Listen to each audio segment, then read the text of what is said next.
Hello everyone, आप सभी लोगों का स्वागत है टीचिंग परीक्षा के आज के इस वीडियो में, जिसमें फ्रेंड्स एक बहुत ही धमाकेदार सेशन हम लोग कंडक्ट करने वाले हैं। बिहार शिक्षक भर्ती 2023 के लिए संपूर्ण जीएस का एक महा मैराथन, वो भी पोल के साथ में, मतलब लाइव पोल हम लोग यहां पर में करने वाले हैं फ्रेंड्स। आप लोगों को जब मैं क्वेश्चंस आप लोगों को दूंगा तो आप लोगों के सामने पोल आएगा और पोल के थ्रू आप लोग आंसर कर पाओगे, देख पाओगे कि आप लोग बाकी लोगों के मुकाबले में कहां स्टैंड कर रहे हो। बाकी क्योंकि ये कॉम्पिटिटिव एग्जाम है आप लोगों को पता चलेगा कि आप लोग कहां पर में कितने प्रतिशत लोग हैं जो आंसर सही दे रहे, कितने नहीं दे रहे हैं। ठीक है, तो एक बहुत ही बेहतरीन तरीके से यहां पर में आपकी प्रिपरेशन होगी। इसके अलावा फ्रेंड्स यहां पर मैं आप लोगों को सीखने भी बहुत सारी चीजें मिलने वाली है, क्योंकि यहां मैं आप लोगों को केवल आंसर बता के आगे नहीं बढ़ूंगा, पूरा एक्सप्लेनेशन दूंगा। एक्सप्लेनेशन में आप लोगों को एक क्वेश्चन के साथ में 10 और क्वेश्चन की जानकारी मिलेगी, जिसके थ्रू आप लोग एग्जाम में अगर उस एक्सप्लेनेशन पर बेस्ड क्वेश्चन पूछा जाता है तो आप सॉल्व कर पाओगे। तो ये यहां पर में एक बहुत अच्छी एक बात है इस सेशन की, जिसको आपने पूरा देखना है। नाउ फ्रेंड्स, जैसे कि मैं यहां पर मैं देख पा रहा हूं कि 700 से ज्यादा लोगों ने लाइक कर दिया है, तो आप सभी लोगों का बहुत बहुत धन्यवाद फ्रेंड्स। जहां जहां शेयर कर सकते हैं वहां पे इस सेशन को जल्दी जल्दी से शेयर भी कर दीजिए। इसके अलावा मैं आप लोगों से बता दूं कि जो बच्चा इस सेशन को पूरा देखेगा, पूरा लाइव देखेगा इस सेशन को, उसको एक टेस्ट भी मिलने वाली है।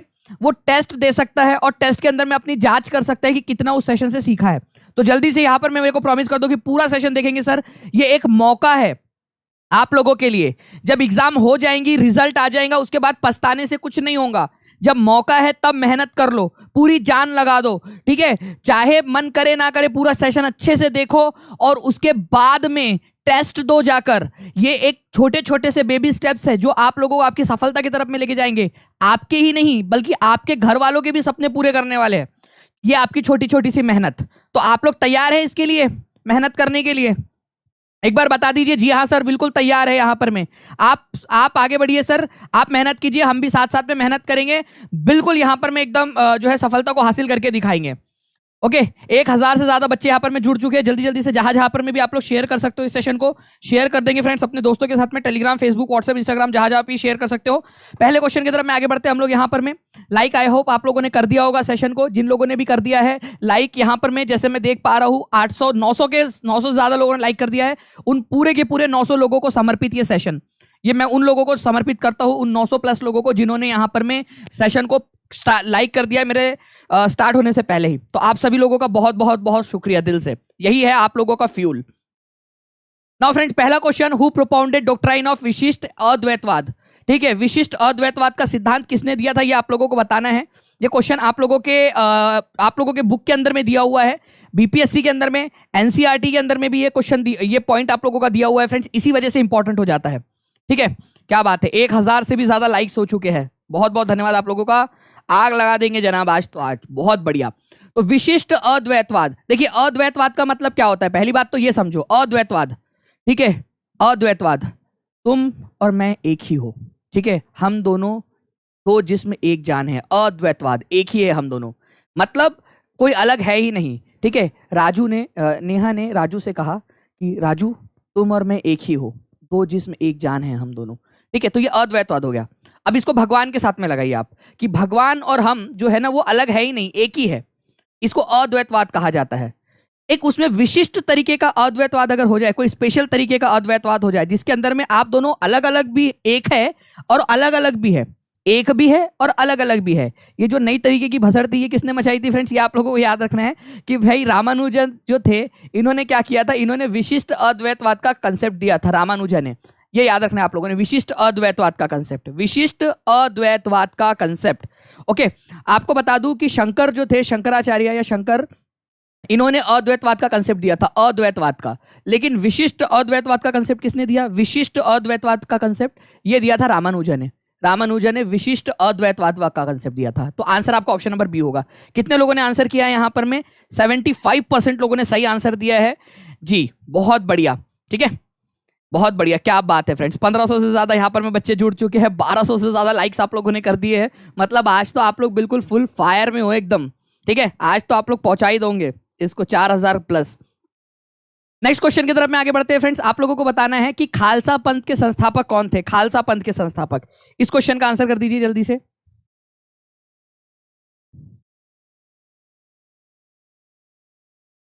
जहां जहां भी शेयर कर सकते हो जल्दी जल्दी से शेयर कर देंगे इस सेशन को फ्रेंड्स। और जिन लोगों ने भी टीचिंग परीक्षा चैनल को अब तक सब्सक्राइब नहीं किया, टीचिंग परीक्षा चैनल जो है आपका, उसको सब्सक्राइब जरूर कर लेंगे फ्रेंड्स। इसी से आप लोगों को बहुत सारे और भी वीडियोस की जानकारी मिलती रहेंगी।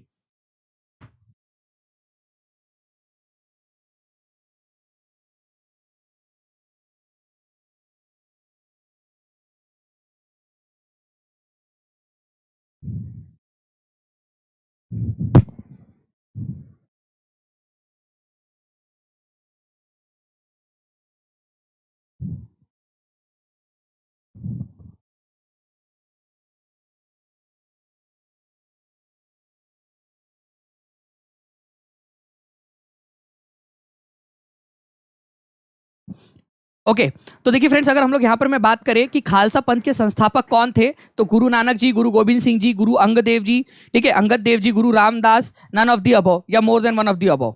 तो यहाँ पर मैं याद रखना है फ्रेंड्स आप लोगों ने कि भाई गुरु गोविंद सिंह जी जो थे, ठीक है, गुरु गोविंद सिंह जी ये 10वें नंबर के गुरु थे, 10th नंबर के गुरु थे, ये याद रखना है, 10th एंड लास्ट नंबर के गुरु थे। और इन्होंने ही क्या किया था, इन्होंने ही खालसा पंथ की स्थापना की थी। कब की थी, अगर ये क्वेश्चन आ जाए तो क्या आंसर करोगे आप लोग, बताओ। चलो एक एक्स्ट्रा क्वेश्चन आप लोगों के लिए, कब की थी ये बता सकता है कोई? कोई बता सकता है कि कब की थी इन्होंने? क्या बात है फ्रेंड्स, बहुत बढ़िया, आप लोग जो है आंसर कर रहे हो, लेकिन कब की थी इसका भी आंसर बता दीजिए जल्दी जल्दी से, ठीक है। तो अगर हम लोग बात करेंगे फ्रेंड्स इन्होंने कब की थी, तो 1699 के अंदर में फ्रेंड्स आप लोगों ने याद रखना है, इन्होंने जो है खालसा पंथ की स्थापना की थी। तो सिखों के 10 गुरु है, जिसमें से सिख धर्म के पहले गुरु कौन है, ये क्वेश्चन पूछा जा सकता है। सभी लोग टाइप करेंगे यहां पर में, सभी के सभी लोग टाइप करेंगे यहां पर में, आप लोग सिख धर्म के पहले गुरु कौन है, तो गुरु नानक देव जी, जिन्होंने सिख धर्म की स्थापना की है। लिखो सभी लोग, सभी लोग कमेंट में लिखते जाएंगे कि सिख धर्म के संस्थापक कौन है, तो सिख धर्म के संस्थापक आपकी बुक में दिया हुआ है। उसके बाद में फ्रेंड्स गुरु गोविंद सिंह जी जो है ये आखिरी गुरु है, इन्होंने खालसा का परिचय दिया था या खालसा पंथ की स्थापना की थी। खालसा जो है बेसिकली ये एक सैनिक टुकड़ी थी, किसकी, सिख धर्म की, ठीक है, सैनिक टुकड़ी मतलब कि जो मुस्लिम आक्रमण था मुगलों से और राजपूतों से जो लड़ना था, उसके लिए खालसा पंथ स्थापित किया गया था, ये याद रखेंगे आप लोग। तो 1699 के अंदर में जो है इसकी स्थापना की गई थी, ये भी याद रखना है आप लोगों ने, ठीक है। 1699 के अंदर में 1699, ये भी याद रख लो, ये भी क्वेश्चन पूछा जा सकता है, मैं बता रहा हूं आपको, ये क्वेश्चन पूछे जाने की संभावना बनती है। ओके चलिए नेक्स्ट क्वेश्चन की तरफ में हम लोग आगे बढ़ते हैं फ्रेंड्स। आई होप कि पोल रेडी है, अगर पोल रेडी है तो प्लीज एक बार मेरे को कंफर्म भी कर देंगे प्लीज टीम। नेक्स्ट क्वेश्चन की तरफ में आगे बढ़ते हैं फ्रेंड्स। अच्छा, गुरु गोविंद सिंह जी का जन्म जो है वो कहां पर में हुआ था, ये भी एक बात है। गुरु गोविंद सिंह जी का जन्म कौन से राज्य में हुआ था, कोई बता सकता है गुरु गोविंद सिंह जी का जन्म? नेक्स्ट क्वेश्चन आप लोगों का, मार्च 2023 में रामचंद्र पौडेल सुभाष चंद्र नेमबाग को हराकर ब्लैंक के राष्ट्रपति बने। पोल थोड़ा जल्दी चला गया, अब मेरे ख्याल से नया पोल आप लोगों को मिल जाएगा मोस्ट प्रोबेबली, ठीक है। सिंकिंग बैठने में एक क्वेश्चन का समय लग गया। वेरी गुड, बहुत बढ़िया फ्रेंड्स, पटना साहिब के अंदर में उनका जन्म हुआ था, बिल्कुल बिहार में।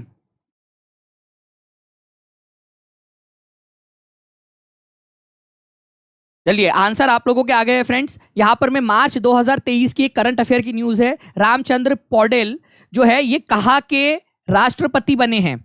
ये चौथे राष्ट्रपति बने हैं सिंगापुर के, तीसरे राष्ट्रपति बने हैं नेपाल के, पहले राष्ट्रपति बने हैं सूडान के, पांचवें राष्ट्रपति बने हैं इंडोनेशिया के, या दूसरे राष्ट्रपति बने हैं ईस्ट तिमोर नाम का जो देश है उसके।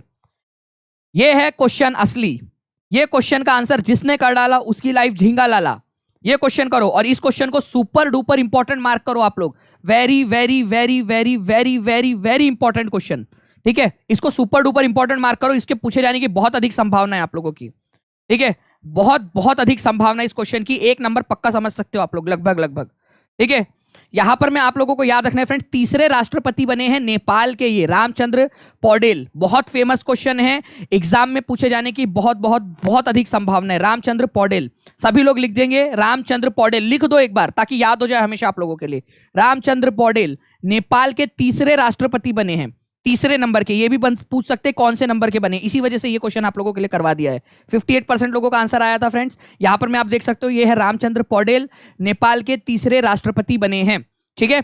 अच्छा, आप लोगों को ये वाली स्लाइड चाहिए, ये वाली स्लाइड चाहिए आप लोगों को, जिसके अंदर में जो अभी हाल फिलहाल में अपॉइंटमेंट हुआ है, ठीक है, जैसे कि वियतनाम के नए राष्ट्रपति कौन बने हैं, वो तैन थोंग बने हैं, वो तैन थोंग।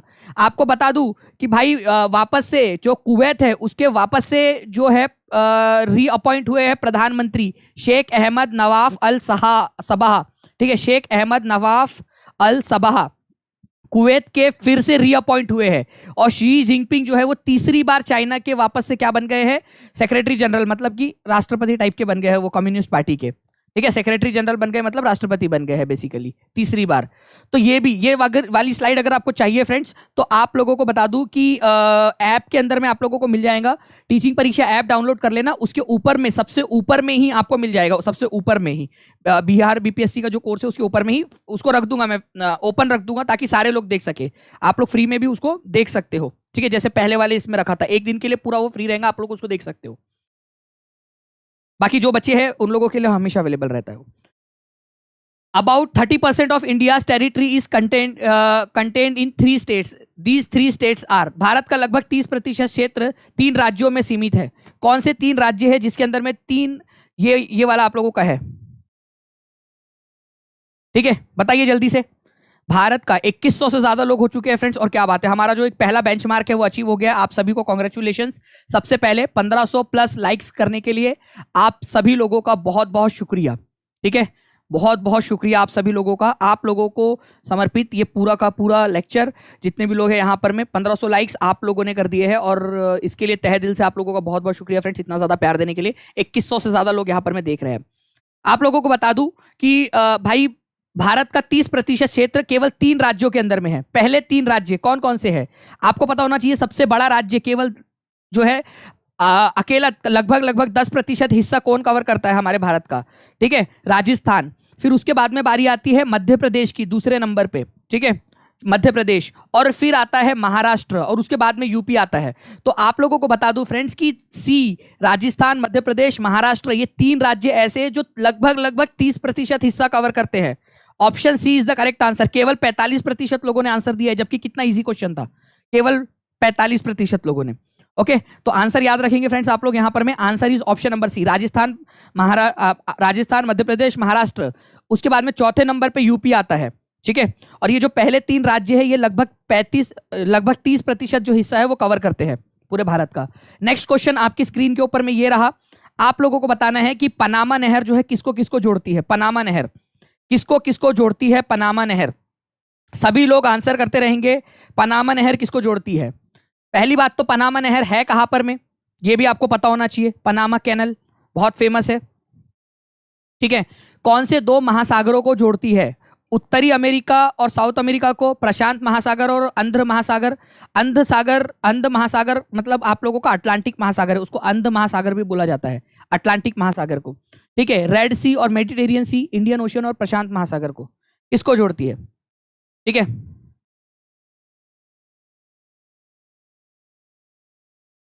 बेसिकली यहां पर मैं आप लोगों का क्या बोला गया है, जोड़ती किसको है, अलग किसको करती है ये नहीं बोला गया है, ठीक है। जोड़ती किसको है ये बोला गया है।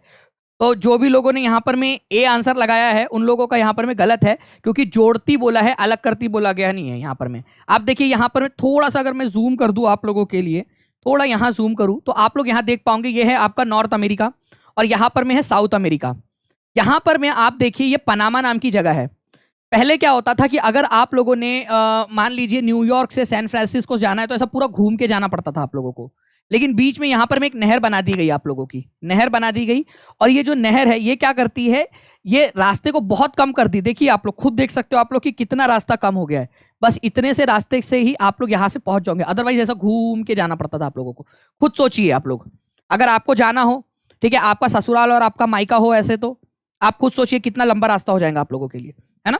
तो अब चलो, अब माइका जो है न्यूयॉर्क में आपका ससुराल है, मान लो सैन फ्रांसिस्को में माइका है, तो फटफट जाके आ सकते हो आप लोग ऐसे, अगर पानी के रास्ते से जाना है तो। पनामा ये अलग किसको करता है, तो नॉर्थ अमेरिका और साउथ अमेरिका को अलग करता है पनामा की नहर।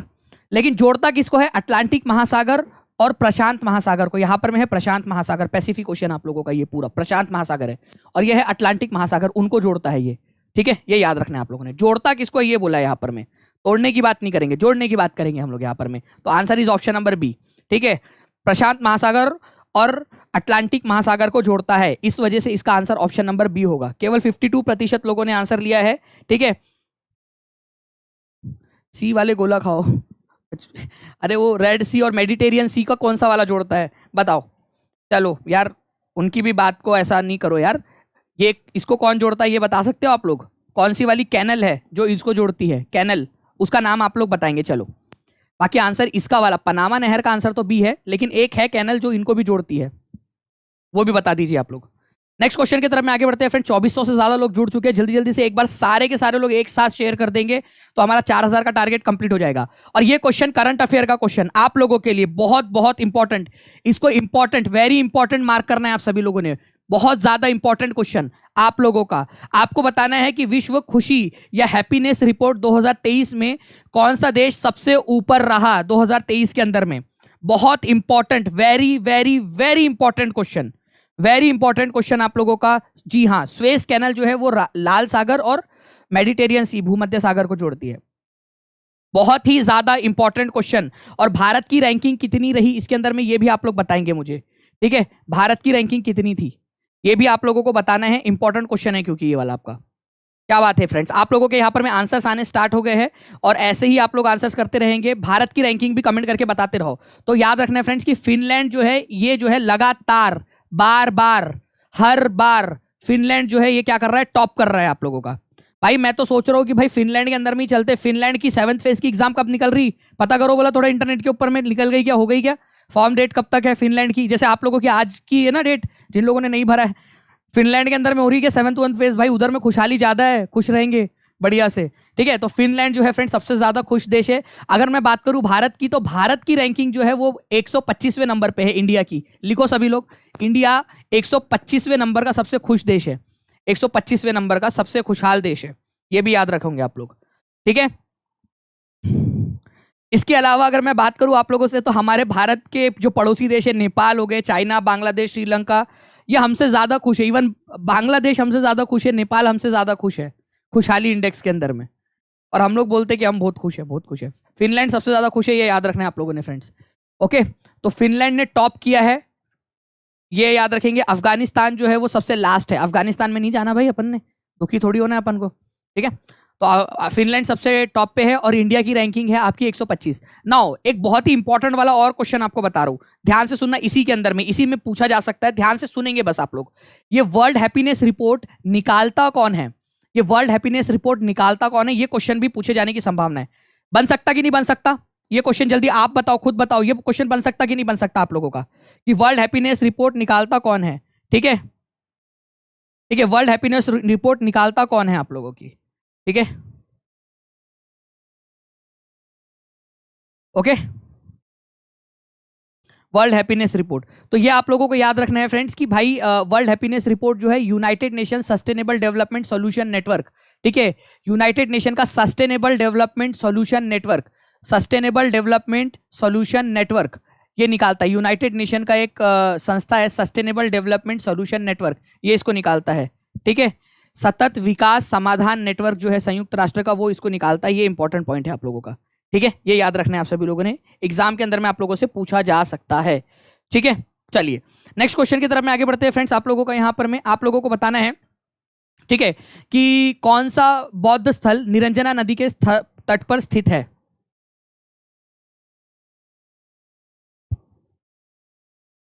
कौन सा बौद्ध स्थल है यहां पर में जो निरंजना नदी के तट पर स्थित है?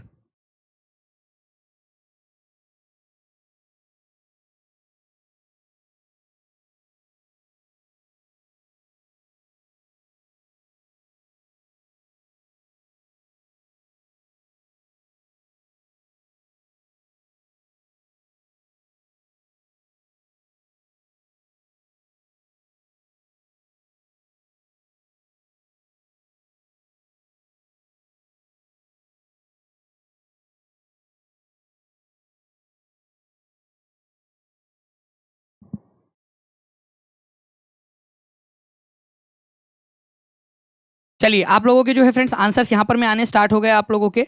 तो आंसर जो है आप लोगों का हो जाएगा फ्रेंड्स बोध गया। निरंजना नदी के किनारे के ऊपर में स्थित है बोध गया आप लोगों का।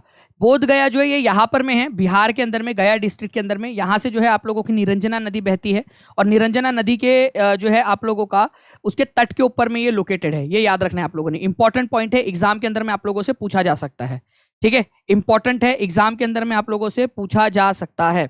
ओके चलिए, बोध गया यहीं पर जो है जो गौतम बुद्ध थे उनको निर्वाण प्राप्त हुआ था। कौन सा पेड़ था जिसके नीचे वो बैठे हुए थे, ये भी आप लोगों से बन सकता है। आप लोगों की बीपीएससी की एक बुक के अंदर में दिया हुआ है ये, कौन सा पेड़ था जिसके नीचे वो बैठे हुए थे। ठीक है, चलिए तो बिहार में स्थित प्रसिद्ध बौद्ध स्थल बोध गया निरंजना नदी के तट पर स्थित है। ठीक है, निरंजना नदी को किस नाम से जाना जाता है? इसको फाल्गु नदी के नाम से भी जाना जाता है, फाल्गु नदी के नाम से, ये भी याद रखेंगे आप लोग, फाल्गु नदी के नाम से भी जाना जाता है। ठीक है, फाल्गु नदी के नाम से भी इसको जाना जाता है। कौन से ट्री के नीचे बैठे थे वो?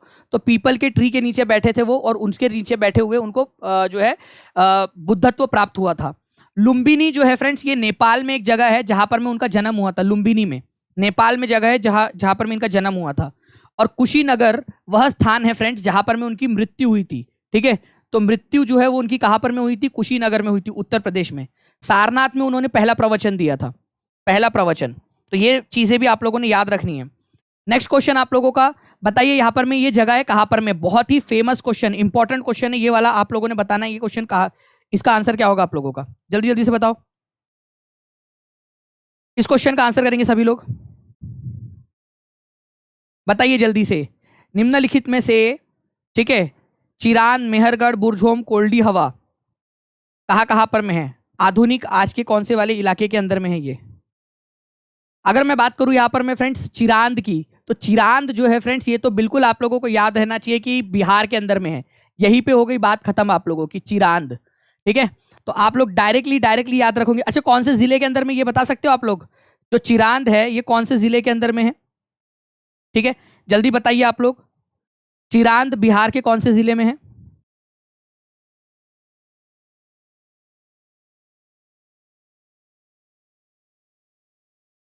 बहुत बढ़िया।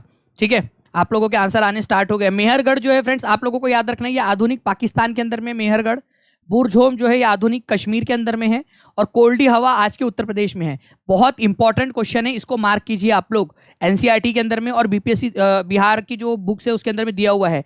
चिरांद जो है फ्रेंड्स बिहार के अंदर में स्थित है, सारण जिले के अंदर में, मुंगेर के अंदर में नहीं है, सारण जिले के, छपरा से थोड़ा दूर है, लेकिन सारण डिस्ट्रिक्ट के अंदर में आता है वो, सारण डिस्ट्रिक्ट के अंदर में। ठीक है, तो सारण में आता है, ये याद रखना है आप लोगों ने। काफी सारे लोग जो छपरा लगा रहे हैं वो लोग थोड़ा सा ध्यान रख लीजिए इसको, सारण डिस्ट्रिक्ट के अंदर में, ये सारण में। ओके चलिए नेक्स्ट क्वेश्चन की तरफ में आगे बढ़ते हैं फ्रेंड्स। हम लोग यहाँ पर में आंसर क्या हो जाएगा फिर आप लोगों का? सी हो जाएगा यहाँ पर में आंसर। एक ही जोड़ी दो के साथ में लगने वाली थी आप लोगों की, तो बाकी के ऑप्शन आपके एलिमिनेट हो जाते थे। ये एलिमिनेट हो गया था, ये एलिमिनेट हो गया, ये एलिमिनेट हो गया। ठीक है, तो आप लोग एलिमिनेशन टेक्निक का भी इस्तेमाल कर सकते हो। 2900 लोग जुड़ चुके हैं, 1900 लोगों ने लाइक कर दिया है। जल्दी जल्दी से लाइक और शेयर करते रहेंगे फ्रेंड। 4000 का टारगेट है आज हमारा। ओके, सारण है यहाँ पर मैं इसको सारण कर लेना आप लोग। ठीक है, सारण है, अब सारण के अंदर में पड़ता है ये। नेक्स्ट क्वेश्चन, भारत निम्नलिखित में से किस शहर में अग्निवेदिया जो है वो पाई गई है आप लोगों की? जस्ट अ सेकंड फ्रेंड्स, आप लोगों का आंसर दिख रहा है, मैं आंसर को जो है छुपा लेता हूँ, बस थोड़ा सा रुक जाइए।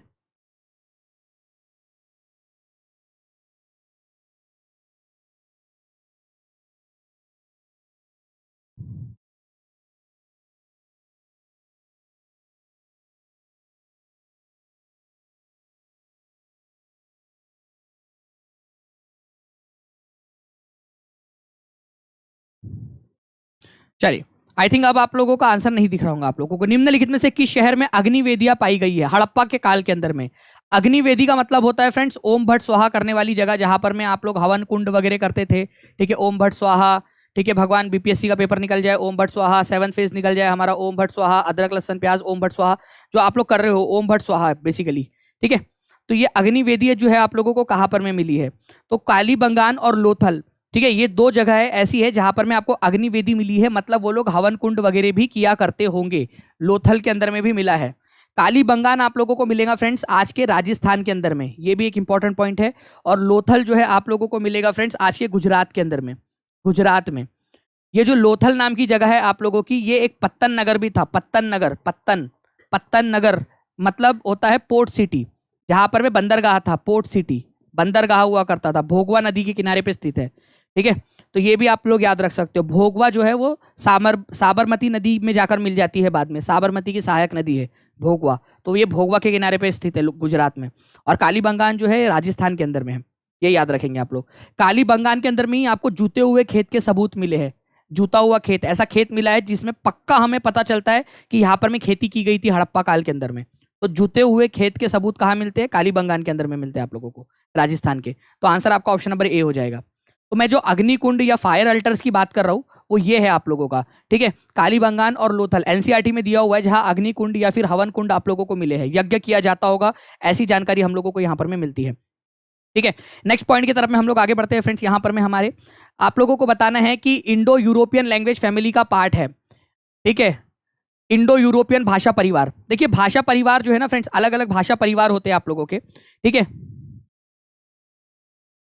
भाषा परिवार, तो भाषा परिवार जो है एक भाषा का परिवार है इंडो यूरोपियन, जिसको भारोपीय भाषा परिवार भी बोला जाता है। मतलब इंडियन भाषाएं, ठीक है, और यूरोपियन भाषाएं जो है आप लोगों की, उनसे मिलकर जो भाषाएं बनी हैं उन भाषाओं को इंडो यूरोपियन भाषा परिवार बोला जाता है। तो इनमें से कौन सी भाषा है जो इंडो यूरोपियन भाषा परिवार का है? ठीक है, इंडो यूरोपियन भाषा परिवार। तो इंडो यूरोपियन जो है फ्रेंड्स, हिंदी आप लोगों को याद रखना है कि इंडो यूरोपियन भाषा परिवार का हिस्सा है। अब देखिए ये होता कैसे आप लोगों का, आपके देखिए आपकी बीपीएससी का स्क्रीनशॉट लिया, ये आपके बीपीएससी का सॉरी आप लोगों की बिहार की जो स्टेट बोर्ड की बुक्स है उसका स्क्रीनशॉट लिया है। तो आप लोग संतुष्ट हो सकते हो कि बिहार की स्टेट बोर्ड की बुक से भी पढ़ा रहा हूं आप लोगों को, यही से क्वेश्चंस बनेंगे आप लोगों के एनसीईआरटी प्लस बिहार की स्टेट बोर्ड की बुक्स। अगर आप लोग चाहते हो ऐसी ही एनर्जी के साथ पढ़ाता रहूं तो जल्दी से सभी लोग लाइक करते रहेंगे फ्रेंड्स, और शेयर भी कर देंगे। 3000 के करीब हो चुके हैं, 3500 लोग अगर सभी के सभी एक साथ शेयर कर देंगे तो हमारा 4000 जल्दी से हो जाएगा कंप्लीट टारगेट यहाँ पर में। देखिए संस्कृत भाषा जो है फ्रेंड्स, आप लोगों को याद रखना है कि ये भारत और यूरोपीय भाषा परिवार का वर्ग का हिस्सा है। ऐसा क्यों? क्योंकि अगर आप देखोगे फ्रेंड्स कि काफी सारी भाषाएं जो है संस्कृत की वो यूरोपीय भाषाओं से मिलती जुलती है। ठीक है, जैसे फॉर एग्जांपल हिंदी का एग्जांपल अगर मैं लूँ आप लोगों से, तो हिंदी के अंदर में आप जो है अगर आप हिंदी में बात करेंगे तो हिंदी में जो है आप माँ बोलते हो। ठीक है, मम्मी को माँ बोलते हो, संस्कृत में मात्र बोलते हो, अंग्रेजी में मदर बोलते हो। ठीक है, जर्मनी में इसको मेटर कहते हैं। तो इस तरीके से देखिए माँ शब्द के लिए एक जैसे मिलते जुलते शब्द है, तो मतलब कहीं ना कहीं इन भाषाओं के अंदर में कोई ना कोई संबंध है। और जब संबंध होता है, जैसे आप में आपका आपके भाई के साथ में, आपके मम्मी के साथ में, आपके पापा के साथ में, ठीक है, आपके चाचा के साथ में संबंध है, तो वो एक परिवार बन गया। ठीक है, कुछ ना कुछ समानता है आपके डीएनए के अंदर में, आपके जो है देखने में, आप लोगों के लुक के अंदर में, आप लोगों के बॉडी स्ट्रक्चर में काफ़ी सारी समानताएं देखने मिलेंगी। तो बिल्कुल वैसे ही जो भाषा परिवार होता है उनके काफ़ी सारे शब्दों के अंदर में आपको समानताएं देखने के लिए मिलती है। तो संस्कृत जो है ये याद रखना है, ये भारत यूरोपीय भाषा परिवार का हिस्सा है। हिंदी जो है वो भारत यूरोपीय भाषा परिवार का हिस्सा है आप लोगों का। ठीक है, उसके बाद में अगर मैं बात करूं तो असमी, गुजराती, हिंदी, कश्मीरी, सिंधी, ये सब के सब क्या है, भारतीय यूरोपीय भाषा परिवार के हिस्सा है। लेकिन अगर मैं दक्षिण भारत में चला जाऊं, यहां पर मैं आप लोगों का दक्षिण भारत में, ध्यान से सुनना मेरी बात, दक्षिण भारत के अंदर में यहां पर में है केरल। यहां कौन सी भाषा बोली जाती है? केरल में बोली जाती है तमिल भाषा। केरल में मलयालम भाषा बोली जाती है। यहाँ पर में है तमिलनाडु, यहाँ पर में तमिल भाषा बोली जाती है, तमिल भाषा, तमिल। यहाँ पर में बोली जाती है कन्नड़, ठीक है, कर्नाटक के अंदर में। और यहाँ पर में बोली जाती है तेलुगु भाषा, तेलंगाना और आंध्र प्रदेश के अंदर में तेलुगु भाषा बोली जाती है। तो ये जो भाषा है आप लोगों की दक्षिण भारत की भाषा है, ये वाली भाषा है आप लोगों की, इन भाषाओं को द्रविडियन फैमिली बोला जाता है, द्रविडियन भाषा परिवार। ये याद रखना है आप लोगों ने, ये इंपॉर्टेंट पॉइंट है। मेरे को बताओ द्रविडियन भाषा परिवार की 4 भाषाओं के नाम जल्दी से लिखो, अभी के अभी कमेंट में, अभी के अभी लिखो। ठीक है, अभी के अभी लिखो, द्रविडियन भाषा परिवार के नाम लिखना है आप लोगों ने, अभी के अभी। आपको याद करना है अभी के अभी, सारे क्वेश्चन सॉल्व करने हैं आपने अभी के अभी। ठीक है, जल्दी से बताइए यहां पर में आंसर क्या होगा इसका। ठीक है, द्रविडियन भाषा परिवार के नाम लिख दो। अरे थोड़ी सी मेहनत है, कुछ दिनों की मेहनत है, कुछ दिनों की मेहनत बस, और पेपर निकल जाएगा भाई, लग जाओगे जॉब पे, पूरी जिंदगी चेंज हो जाएंगी, पूरी जिंदगी एक शिफ्ट आ जाएगा। क्या थोड़ी मेहनत नहीं कर सकते थोड़े दिनों के लिए? बाकी की जिंदगी भर जो है यहां पर मैं आप लोगों को जो है मजदूरी, गधा मजदूरी करनी है, लेकिन यहां पर मैं कुछ समय के लिए मेहनत नहीं कर सकते हम? कुछ समय के लिए कर सकते कि नहीं कर सकते यहां पर मैं मेहनत? थोड़े समय की तो बात है। क्या करना है आप लोगों ने? कौन सा इंटरव्यू देना है जाके बाद में आप लोगों ने? तो लगा लो, दम लगा लो, जितना दम लगा सकते हो लगा लो इतने समय के अंदर में। ठीक है, चलिए। तो ये आप द्रविडियन भाषा परिवार याद रखना है आप लोगों ने फ्रेंड्स। बाकी मैं आप लोगों को क्वेश्चंस के थ्रू बाकी की भाषा परिवार जो है वो भी आप लोगों को समझाऊंगा मैं। भारत के पश्चिमी तटीय मैदान के उत्तरी भाग को किस नाम से जाना जाता है? क्वेश्चन को ध्यान से समझना आप लोग। ये क्वेश्चन, इस तरीके के क्वेश्चन आजकल बहुत ज्यादा पूछे जा रहे हैं एग्जाम के अंदर में। 2250 लाइक्स हो चुके हैं फ्रेंड्स, 3000 से ज्यादा लोग देख रहे हैं। सभी के सभी लोग एक साथ इस सेशन को जहां जहां शेयर कर सकते हो, सभी के सभी लोग अपनी अपनी जिम्मेदारी समझ के, ठीक है, इसको शेयर कर देंगे, क्योंकि इसी से फ्रेंड्स एनर्जी मिलेंगी कि भाई हाँ आप लोग जो है क्या कर रहे हो यहाँ पर में, आप लोग अपना योगदान दे रहे हो सेशन के अंदर में। सभी लोग लाइक एंड शेयर करते रहेंगे। और टीचिंग परीक्षा जो चैनल है इसको सब्सक्राइब जरूर कर लेना है आप लोगों ने। सब्सक्राइब करके बेल आइकन भी दबा देना ताकि जो भी मैं सेशन लूँ आपको मिल जाए वो। देखिए, भारत के पश्चिम तटीय मैदान में उत्तरी भाग को क्या कहा जाता है? मैं आप लोगों को डायरेक्टली मैप के ऊपर में लेकर चलता हूं। पहली बात तो कहाँ की हो रही है बात? कहाँ की बात हो रही है? पहली बात हो रही है पश्चिम की, इधर साइड वाले की। ये पश्चिम वाला भाग है और ये है आपका ईस्ट वाला भाग, पूरब वाला भाग। ये है वेस्ट का, वेस्ट वाली बात हो रही है आप लोगों की, पश्चिम की। तो पश्चिम के उत्तर वाले भाग को क्या कहा जाता है? ठीक है, तो अब अगर मैं ऑप्शन की तरफ में आऊं आप लोगों का, तो मालाबार जो है यहां पर में आपका दक्षिण का उत्तरी, मतलब नीचे वाला भाग है, पश्चिम का नीचे वाला भाग है आपका। यहां पर में आप देखिए ऑप्शन में नीचे वाला भाग है आपका, नीचे वाला भाग। अगर पश्चिम के तटीय मैदान में नीचे वाला भाग, दक्षिण का भाग कौन सा है बोलते तो मालाबार होता। ठीक है, पश्चिम में। अगर आप लोगों को देखा जाए यहां पर में कोरोमंडल कोस्ट बोला, यहां पर में कोरोमंडल कोस्ट, तो कोरोमंडल देखिए यहां पर में पूरब में है, तो ये तो आंसर हो ही नहीं सकता। ईस्ट साइड में है, ईस्टर्न कोस्ट में है वो, तो ये तो आंसर हो ही नहीं सकता आपका कोरोमंडल वाला। ठीक है, कोरोमंडल हो ही नहीं सकता। कर्नाटका कोस्ट जो है यहाँ पर मैं बोल रहे हैं आप लोगों का, कर्नाटका कोस्ट जैसा टाइप का कोई आप लोगों का ऐसा है नहीं फ्रेंड्स। कोंकण कोस्ट है आप लोगों का, बड़ा सा कोंकण कोस्ट, ये याद रखना है आप लोगों ने, कोंकण कोस्ट। ठीक है, कोंकण। तो आंसर आप लोगों का क्या हो जाएगा? आंसर आप लोगों को हो जाएगा option number C, Konkan coast, Konkan. ठीक है, कोंकण का इलाका। ठीक है, तो कोंकण, तो आंसर आप लोगों का होगा ऑप्शन नंबर सी, कोंकण। अगर ईस्ट वाले का दक्षिण का पूछा जाए तो आंसर क्या करोगे? चलो मैं आप लोगों से पूछता हूं, अभी के अभी पूछता हूं आप लोगों से। ठीक है, आप लोग आंसर करोगे, देख देख के आंसर करोगे। चलो एक पूछता हूं मैं आप लोगों से, आप मुझे बताओ कि पश्चिम में पश्चिमी तट का दक्षिणी भाग को क्या कहा जाता है? चलो, पश्चिमी तट के दक्षिणी भाग को क्या कहा जाता है? जल्दी से बताओ आप लोग, देखते कितने लोग आंसर कर पाते। पश्चिमी तट के दक्षिणी भाग को क्या कहा जाता है? पश्चिमी तट के दक्षिणी भाग को क्या कहा जाता है? अच्छा चलो ठीक है, आप बताओ पूर्वी तट के दक्षिणी भाग को क्या कहा जाता है? पूर्वी तट के ईस्टर्न तट के दक्षिणी भाग को क्या कहा जाता है? कोरोमंडल कोस्ट कहा जाता है। वेरी गुड फ्रेंड्स, ठीक है, कोरोमंडल कोस्ट बोलते हैं उसको, ये याद रखना है आप लोगों ने, पूर्वी तट के दक्षिणी भाग को। अच्छा, पूर्वी तट के उत्तरी भाग को क्या कहा जाता है? तो ये याद रखना है फ्रेंड्स, पूर्वी तट के उत्तरी भाग को आप लोग जो है ना नॉर्दर्न सिरकार कहते हो, उत्तरी सिरकार, उत्तरी। ठीक है, उत्तरी या उत्तरी सिरकार, उत्तरी सिरकार कहा जाता है, ये याद रख लेना आप लोग थोड़ा सा। ये उत्कल प्लेन उसी का भाग है, उत्तरी सिरकार कहा जाता है इस वाले भाग को, उत्तरी सिरकार। ये जो तट है ना इसको उत्तरी सिरकार बोलते हैं, ये याद रखेंगे आप लोग। पूर्वी तट के उत्तरी भाग को उत्तरी सिरकार, नॉर्दर्न सिरकार कहा जाता है, नॉर्दर्न सिरकार। ठीक है, चलो कोई कंफ्यूजिया नहीं गए। ठीक है, जो ध्यान से पढ़ेगा बिल्कुल आराम से है। 4 नाम याद रखने, कोंकण तट, मालाबार तट, कोरोमंडल और उत्तरी सिरकार। अगर इसमें कंफ्यूजिया आ गए तो बच्चों को पढ़ाते पढ़ाते क्या करोगे फिर? ठीक है, चलिए नेक्स्ट क्वेश्चन की तरफ में आगे बढ़ते हैं फ्रेंड्स। मलेशिया में स्थानांतरित कृषि का स्थानीय नाम क्या है? बताओ जल्दी जल्दी से। मलेशिया में जो स्थानांतरित खेती होती है, स्थानांतरित खेती का मतलब होता है फ्रेंड्स कि एक बार आपने यहां पर में खेती की, ठीक है, खेती की, फिर इसको छोड़ के दूसरी जगह पे चले गए, आप दूसरी जगह पे गए, वहां के पेड़ों को काट दिया आप लोगों ने। और काटने के बाद में क्या किया आपने? वहां पर में जो नीचे में हिस्सा, देखो पेड़ को ऐसे उखाड़ा नहीं आप लोगों ने, पहली बात ध्यान रखना, ये एक इंपॉर्टेंट है। ऐसा नहीं था कि आप लोग गए यहाँ पर में जय दानिश बली, ठीक है, आप लोगों ने यहाँ पर में उठा दिया इसको, ठीक है, इस तरीके से उखाड़ दिया, ऐसा नहीं था। यहाँ पर में आप क्या करते हो, आप जाके सिंपल से जो है, सिंपल जाके वहां पर में काट देते हो उस पेड़ को। ठीक है, बोले यार कोई बात नहीं, दानिश सर नहीं बताया था, आराम से करना घर के काम यार, कोई दिक्कत वाली बात नहीं, ऐसा काट देंगे। जो नीचे वाला पार्ट बच गया आप लोगों का, अब ये वाला जो पार्ट बच गया है इसको जला देंगे अपन, इसको जला देंगे, और जो राख होंगी उसको फैला देंगे अपन। तो कभी भी उखाड़ते नहीं है पेड़ को, जलाते हैं, काटते हैं और फिर जलाते हैं स्थानांतरित खेती में। ओके, तो ऐसे पूरे पेड़ को काट देंगे, फिर जो नीचे का पार्ट बचेगा उसको जला देंगे और राख को अलग अलग जगह पे फैला देंगे। ठीक है, फिर कुछ देर वहां खेती करेंगे, फिर नए जगह पे जाएंगे, नए जगह पे जाके फिर से वही चीज करेंगे आप लोग। तो यहां पर आप लोगों का, आपको बोला है मलेशिया में इसको क्या कहा जाता है, एनसीईआरटी और आपकी बिहार की स्टेट बोर्ड की बुक्स के अंदर में दिया हुआ है। ठीक है, तो आंसर आप लोगों का हो जाएगा फ्रेंड्स यहां पर में Ladang. Very very very important question, Ladang. ठीक है, याद रखना आप लोगों ने, लदांग, लदांग। ठीक है, लदांग।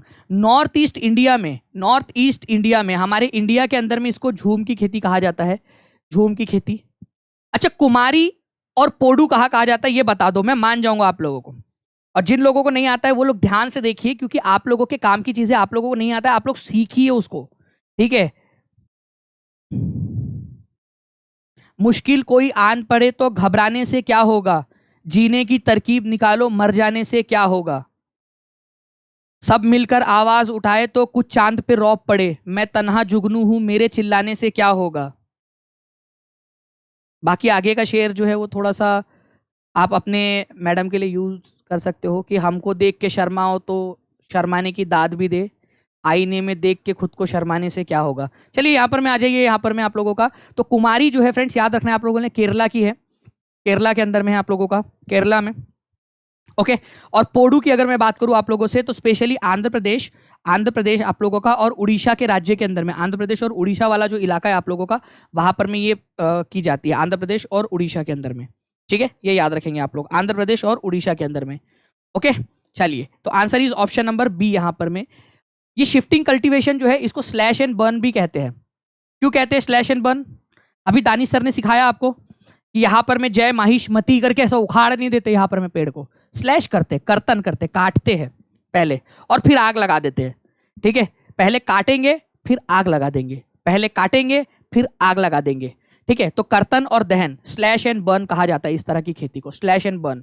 ओके, झूमिंग इसको कहा जाता है नॉर्थ ईस्ट इंडिया में, उत्तर पूर्वी भारत के अंदर में झूम की खेती बोलते हैं।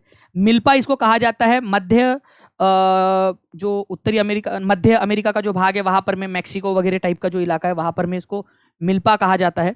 रोका इसको कहते हैं ब्राजील में। आप लोगों का रोका, रोका मतलब क्या होता है? ठीक है, आज है सगाई सुन लड़की के भाई जरा नाच के हमको दिखा, कुड़ी की तरह ना शर्मा। ठीक है, तो आज है सगाई, रोका, रोका मतलब गाना बजता है ना वहां पर में, ब्राजील ता ना ना ना ना ना ना ना, आप क्या करते हो, बिल्कुल नाचते हो ब्राजील वाले गाने के ऊपर में। ओके, तो रोका के अंदर में ब्राजील वाला गाना बज गया, ऐसा समझ लो आप लोग, और आप लोग बिल्कुल चार्ज हो गए एकदम। ठीक है, और मलेशिया और इंडोनेशिया दोनों में, इंडोनेशिया, इंडोनेशिया के अंदर में भी इसको लदांग कहा जाता है, ये याद रखना है आप लोगों ने। बाकी जो है फ्रेंड्स एक और चीज मैं आपको बताना चाहूंगा, रे नाम की एक जगह है, रे बोलते हैं इसको वियतनाम के अंदर में, वियतनाम, वियतनाम के अंदर में इसको रे बोला जाता है, ये भी याद रखेंगे आप लोग। तो बस इतना याद रख लो, कुमारी, पोडू और ये वाला जो मैंने आपको बताया, बस इतना याद रख लो आप लोग, आप लोगों का काम बन जाएगा। ठीक है, ठीक है, चलो, कौन सा महाजनपद बिहार में स्थित है? पोल प्लीज।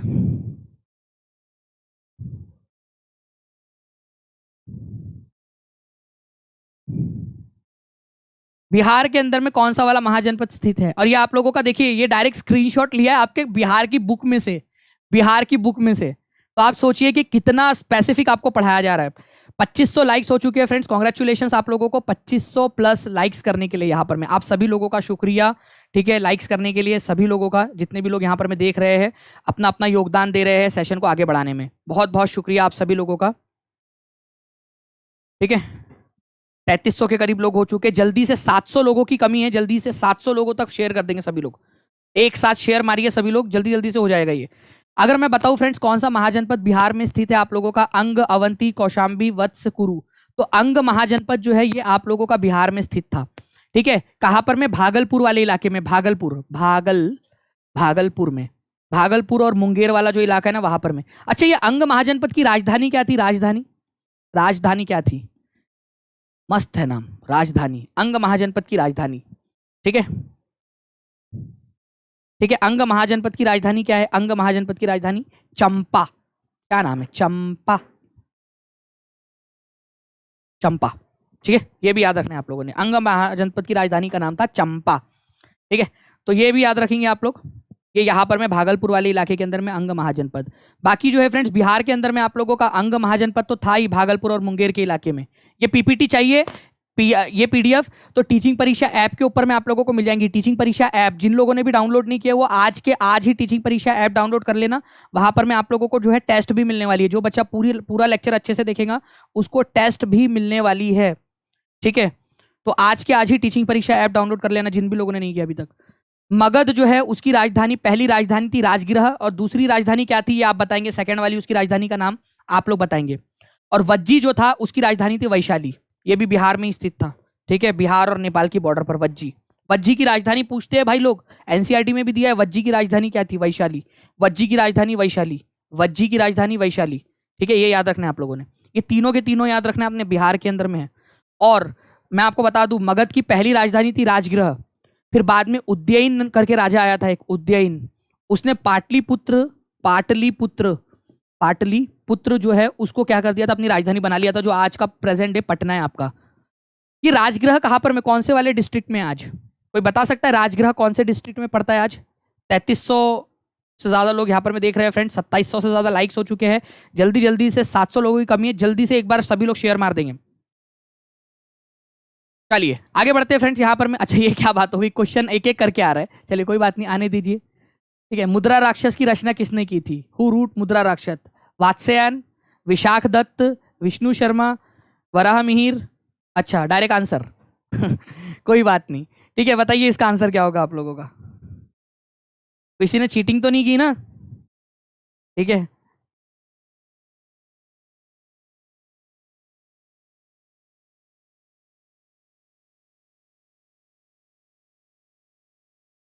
बताइए यहाँ पर में आंसर क्या होगा आप लोगों का? तो आंसर आप लोगों ने यहाँ पर मैं देख लिया फ्रेंड्स, विशाख दत्त ने की है। और मैं आपको बता दूं डायरेक्टली आपके एनसीईआरटी बेस्ड जो है आप लोगों का जो है यहाँ पर मैं लिया है, देख सकते हो आप लोग। आप लोगों का एनसीईआरटी और बिहार की जो बुक है उसके अंदर में से विशाख दत्त, ये किसके दरबार में थे? ये चंद्रगुप्त दो के दरबार में थे। चंद्रगुप्त दो जो थे ना उनके दरबार में थे विशाख दत्त। उन्होंने मुद्रा राक्षस नाम की बुक लिखी है, मुद्रा राक्षस। ये इन्होंने चंद्रगुप्त मौर्य के ऊपर में लिखी है, चंद्रगुप्त मौर्य, चंद्रगुप्त मौर्य।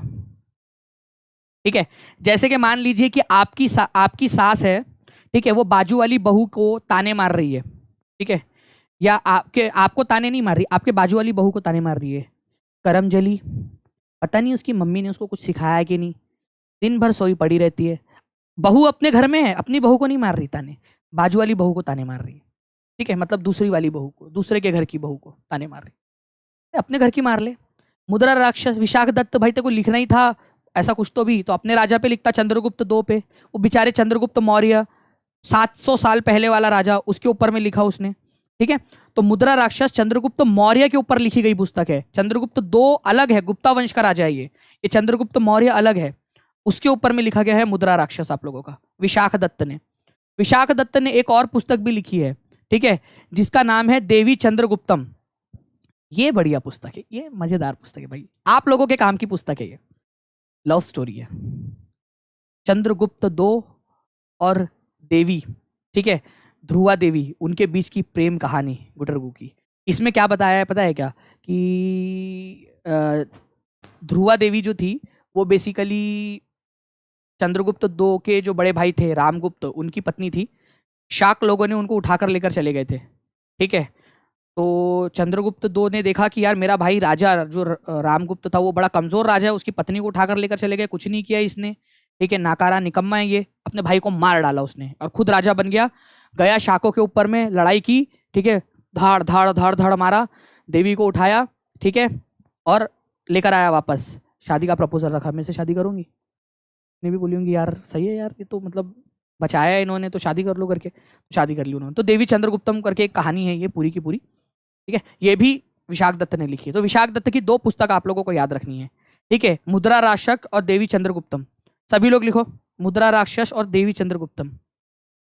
ठीक है, मुद्रा राक्षस और देवी चंद्रगुप्तम बहुत इंपॉर्टेंट है। और ऐसे ही फ्रेंड्स मैं आप लोगों को जो है ना क्वेश्चंस के थ्रू पढ़ाता हूँ। जब भी मैं आपको पेड क्लास में भी पढ़ाता हूँ तो एक्स्ट्रा इन्फॉर्मेशन देने में मेरे को बहुत मजा आती है कि भाई एक्स्ट्रा इन्फॉर्मेशन के थ्रू कैसे आपको और दिया जा सकता है। जल्दी जल्दी से सभी लोग लाइक एंड शेयर करते रहेंगे अगर आप लोगों को पसंद आ रहा है। 2800 प्लस लाइक्स हो चुके हैं ये, ठीक है। बहुत से लोग अब ये बुक खरीदेंगे। अच्छा विष्णु शर्मा जो है फ्रेंड्स, इन्होंने पंचतंत्र की कहानियां लिखी है, पंचतंत्र की कहानियां।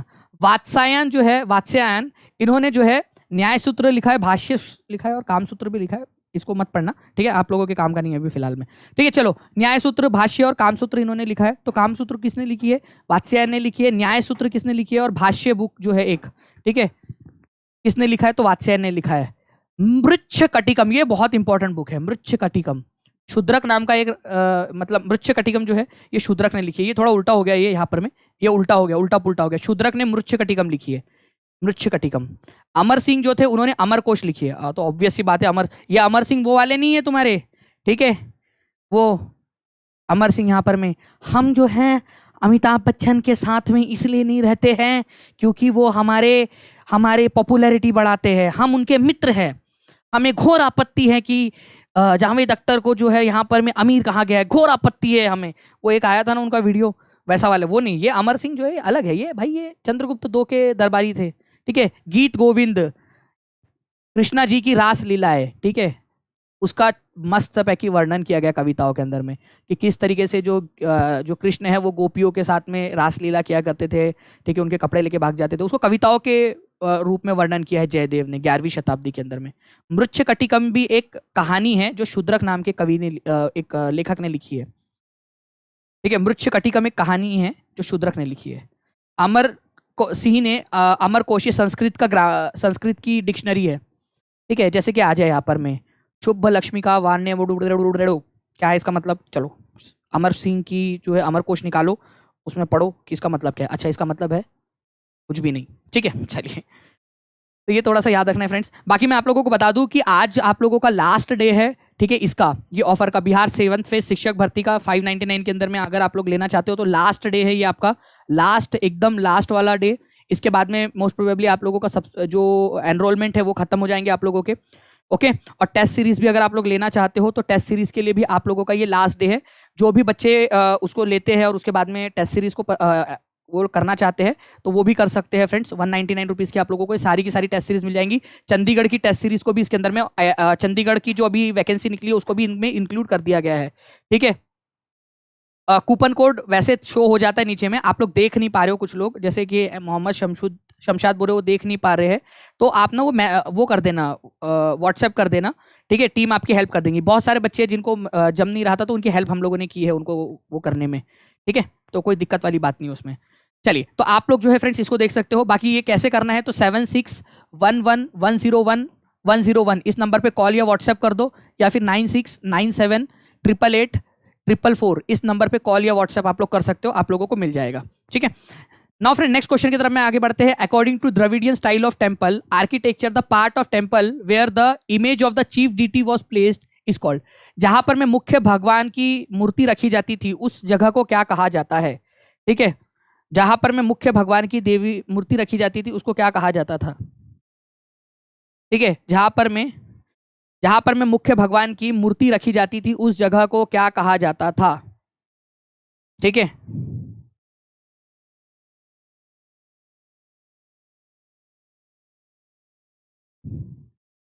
ठीक है, तो जहां पर में मुख्य देवी देवता की मूर्ति रखी जाती है फ्रेंड्स उसको जो है वो गर्भगृह कहते हो आप लोग। क्या कहते हो उसको? गर्भगृह। 72% लोगों ने सही आंसर दिया है, गर्भगृह। देखिए, ये मान लीजिए मंदिर है आपका, मंदिर से आपने एंटर किया यहाँ पर में, ठीक है, हाथ पकड़ के, नई नई शादी हुई आपकी, एंटर किया आपने कि चलो भगवान का आशीर्वाद लेकर आते हैं।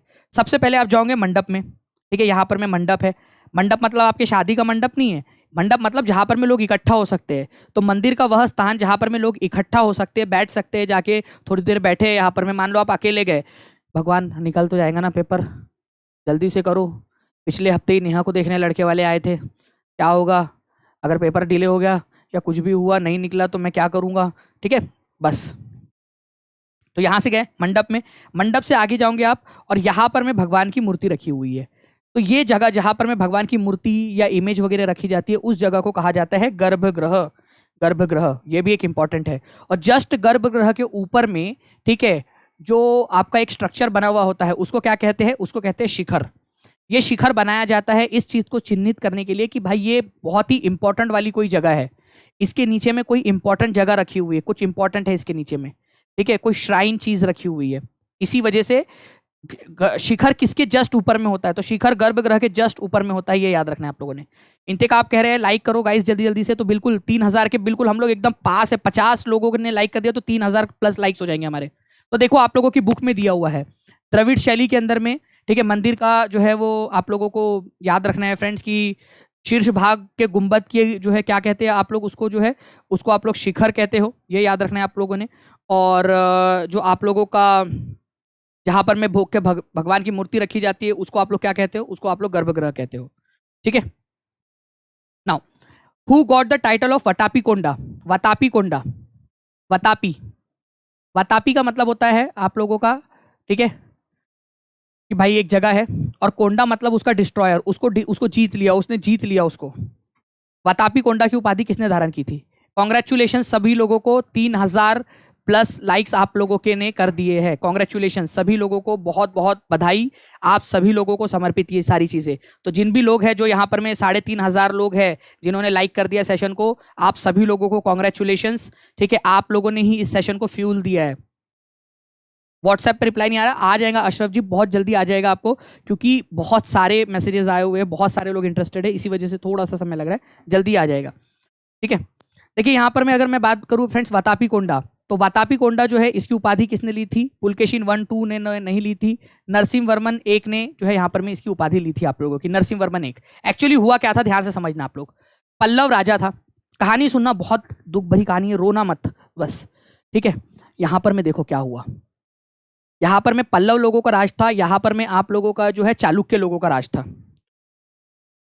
पल्लव लोग राज कर रहे थे, पल्लव राजा थे महेंद्र वर्मन प्रथम, उनके ऊपर में चालुक्य राजा ने हमला कर दिया, ठीक है। चालुक्य जो राजा था उसने हमला कर दिया, पुलकेशिन जो द्वितीय था उसने हमला कर दिया, पुलकेशिन द्वितीय ने हमला कर दिया और महेंद्र वर्मन को मार दिया।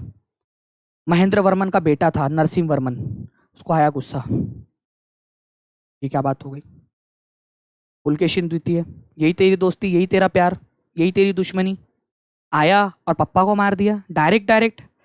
इसका, उसका, दादा का, भैया का, अम्मा का, चच्चा का, मामा का, सबका बदला लेगा रे तेरा फैजल, ऐसा बोल के वो निकला। नरसिंह वर्मन एक, और एक महान योद्धा था, उसने जो है महेंद्र वर्मन की मौत का बदला लेने की सोची, अपने पिता की पराजय का बदला लिया, अपने पिता की मौत का बदला लिया उसने पुलकेशिन द्वितीय को पराजित किया और मार दिया।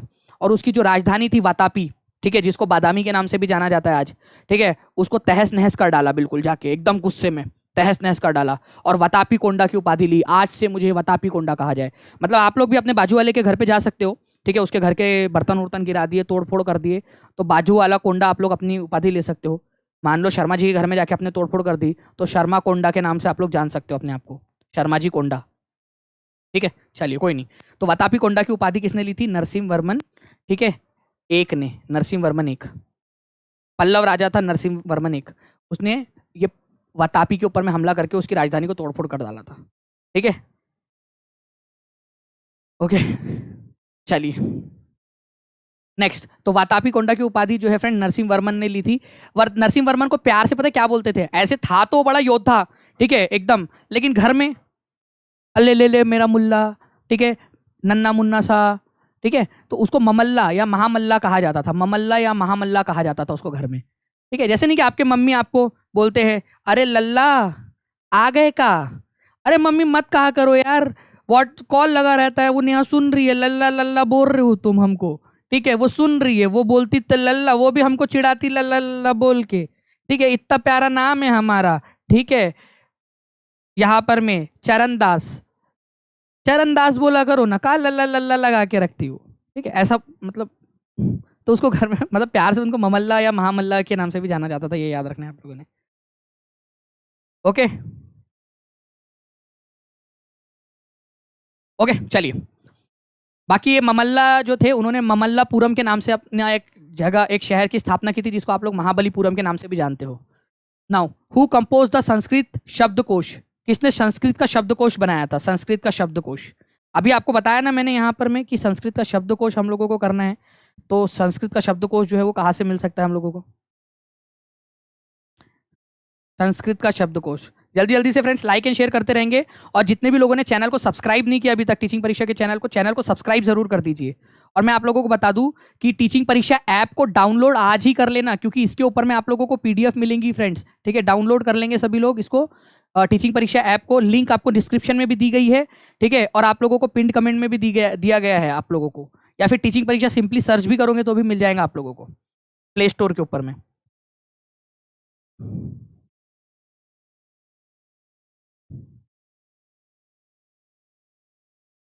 चलिए, बहुत बढ़िया। तो देखिए फ्रेंड्स, अगर मैं बात करूं यहाँ पर, मैं संस्कृत का शब्दकोश जो है किसने बनाया था, तो अमर सिंह ने बनाया था। अमर सिंह किसके दरबार में थे? चंद्रगुप्त दो के दरबार में थे, ये याद रखना है आप लोगों ने। ठीक है, चंद्रगुप्त दो के दरबार में थे ये, तो अमर सिंह। कालिदास जी जो है ये तो बिल्कुल मस्त दिलदार इंसान थे, काफी सारी लव स्टोरीज वगैरह इन्होंने लिखी है। रवि कीर्ति जो है ये पुलकेशिन दो के दरबारी कवि थे, पुलकेशिन दो के। और ये वात्स्यायन भैया वो आपके कामासूत्र जिन्होंने लिखी है, बताना मत किसी को, ठीक है? अगर एग्जाम में आ जाए तो चुपचाप से एकदम छुपा के आंसर लगा देना। कामासूत्र किसने लिखी है? वात्स्यायन ने लिखी है। एक एग्जाम में आया था क्वेश्चन कि कामासूत्र किसने लिखी। ठीक है, ऐसे वैसे कोई छुपाने वाली बात है नहीं, लेकिन हमारा समाज ऐसा बन गया है ना कि मैं आपको जोर से बोल नहीं सकता। ठीक है, ध्यान से सुन लो बस, चुपचाप से छुपा के आंसर लगा देना। इसके अलावा जो है फ्रेंड्स, वात्स्यायन ने जो है वो न्याय जो दर्शन था उसके ऊपर में भाष्य भी लिखा हुआ है, उन्होंने न्याय दर्शन पर भाष्य लिखा है। ठीक है, वात्स्यायन ने। एग्जामिनर भी यार मतलब कोई लाज शर्म आया है नहीं उसको कि कुछ भी पूछ लेते एग्जाम के अंदर। ओके, चलिए, तो आप लोगों की बुक के अंदर में दिया चंद्रगुप्त दो के 9 रत्नों में से एक था अमर सिंह, जिसने अमर कोश लिखा है, संस्कृत का शब्दकोश। ये आपकी बिहार की, देखिए आप देख सकते हो, बुक का स्क्रीनशॉट है आप लोगों का। नेक्स्ट क्वेश्चन, समुद्रगुप्त की प्रशस्ति किसने लिखी है? समुद्रगुप्त की प्रशस्ति। वे समुद्रगुप्त कौन है ये? ठीक है, ये चंद्रगुप्त दो जिसके बारे में जब से आप पढ़ रहे हो ना, उसका पप्पा है ये, पप्पा। ठीक है, मतलब यार नीचे बना दिया ऊपर बना दिया, चलो ठीक है, ऐसा दिखाएंगे यार। हाँ, तो ये पप्पा है, पप्पा, ये लल्ला, मतलब उनका बेटा। तो ये पिताजी थे बेसिकली चंद्रगुप्त दो के। तो आप लोगों को याद रखना है फ्रेंड्स, आप लोग आई थिंक पोल में भी आंसर कर रहे हो, बी आंसर लगाया आप लोगों ने यहाँ पर में, Harishena. Harishena is the answer. देखिए फ्रेंड्स, गुप्ता वंश के लोग हैं ये लोग, चंद्रगुप्त वन, चंद्रगुप्त दो, समुद्रगुप्त, ये सब गुप्ता वंश के लोग हैं, गुप्ता वंश के। तो मैं आपको बता दूं फ्रेंड्स कि गुप्ता डायनेस्टी जो है इसकी स्थापना किसने की थी? ठीक है, तो गुप्ता वंश की स्थापना की थी, स्थापना, ठीक है, इसकी स्थापना की थी आपके श्रीगुप्त ने, श्रीगुप्त ने इसकी स्थापना की थी, श्रीगुप्त ने। ओके, श्रीगुप्त ने। लेकिन इसके जो पहले इंडिपेंडेंट शासक थे, स्वतंत्र शासक, स्वतंत्र शासक, वो कौन थे? वो थे फ्रेंड्स चंद्रगुप्त एक। चंद्रगुप्त मौर्य नहीं, वो अलग है। ये श्रीगुप्त जो है ये शक राजाओं के अधीन रहकर अपना शासन चलाते थे, दूसरे राजाओं के अधीन रहकर। चंद्रगुप्त वन जो था उसने अपने आप को इंडिपेंडेंट कर लिया था, पहला स्वतंत्र शासक था, और महाराजा अधिराज की उपाधि धारण करने वाला पहला गुप्ता शासक। महाराजा अधिराज, महाराजा अधिराज, अधिराज, ये क्वेश्चन भी आता है एग्जाम में। महाराजा अधिराज की उपाधि धारण करने वाला पहला गुप्ता वंश का शासक, ठीक है, चंद्रगुप्त एक, ये याद रखना है आप लोगों ने। फिर उसके बाद में उसका बेटा आया समुद्रगुप्त, ये भी बड़ा ही पराक्रमी था, इसको नेपोलियन ऑफ इंडिया भी कहा जाता है, भारत का नेपोलियन। और फिर बाद में उसके बाद में चंद्रगुप्त दो, उसका बेटा। ये समुद्रगुप्त जो है ना, इसका दरबारी कवि था हरिसेन, हरिसेन। ठीक है, ये बड़ा चापलूस किस्म का इंसान था भाई, था तो था, इसमें क्या बात है, था तो था चापलूस किस्म का इंसान। मैं आपको बताऊँ क्या क्या लिखा है उसने। ठीक है भाई, उसने लिखा है हरिसेन के बारे में कि 1700 साल पहले, उसने बड़े बड़े सेंटेंस में लिखा है। उसने क्या लिखा है इलाहाबाद के अंदर में, प्रयाग प्रशस्ति जिसको आप लोग बोलते हो समुद्रगुप्त की। समुद्रगुप्त बहुत ही ज्यादा महान था, 100 से ज्यादा युद्ध जीते उसने। चलो ठीक है जी, जीते होंगे भाई, योद्धा है, जीते होंगे, इसमें क्या बड़ी बात है। बहुत बड़ा कवि था, हो सकता है यहाँ पर मैं कवि होऊंगा, यहाँ पर मैं बैठे बैठे क्या करे, करना है कुछ काम, कविता ही लिखता हूँ। म्यूजिक बजाता था, वीणा बजाते हुए दिखाया गया उसको सिक्कों के ऊपर में। अच्छा, मल्टी टैलेंटेड था, आज के समय पे होता तो ठीक है, मतलब वो सलमान खान को टक्कर दे रहा होता वो। ठीक है, उसके बाद में जो है फ्रेंड्स, भगवान के तुल्य बता दिया गया कि भगवान के बराबर था ये करके, ये ज्यादा हो गया थोड़ा, कि भगवान के बराबर था। ठीक है, भगवान के बराबर उसको बता दिया गया कि भगवान के बराबर है वो, इतनी प्रशंसा की गई है उसकी। तो प्रयाग प्रशस्ति में उसको गॉड के समान भी बता दिया गया। और ये किसने बताया? हरिसेन ने बताया, उसका दरबारी कवि। ठीक है, उसका प्रधानमंत्री टाइप का भी था वो, दरबारी कवि भी था और प्रधानमंत्री भी था उसका। ठीक है, महाअमात्य था उसका, वो सबसे इंपॉर्टेंट वाला अमात्य। तो बहुत ज़्यादा ही प्रशंसा कर दी थी उसने, इसी वजह से इंपॉर्टेंट है। चलिए नेक्स्ट क्वेश्चन फ्रेंड्स, आप लोगों को ये बताना है। ठीक है, वैसे आप लोगों को आंसर की झलक अशरफी दिख रही है, लेकिन फिर भी मैं चाहूंगा कि आप लोग आंसर करें इसका। बताइए इस क्वेश्चन का आंसर क्या होगा आप लोगों का? जल्दी जल्दी से सभी लोग आंसर कर देंगे। और एक बार लाइक एंड शेयर करो यार, जल्दी जल्दी से लाइक ठोको और जल्दी जल्दी से शेयर मारो इसको, सेशन को। अगर चाहते हो कि ऐसी एनर्जी के साथ में मैं आप लोगों को और पढ़ाता रहूं, तो सभी लोग जल्दी जल्दी से जो है शेयर करते रहेंगे।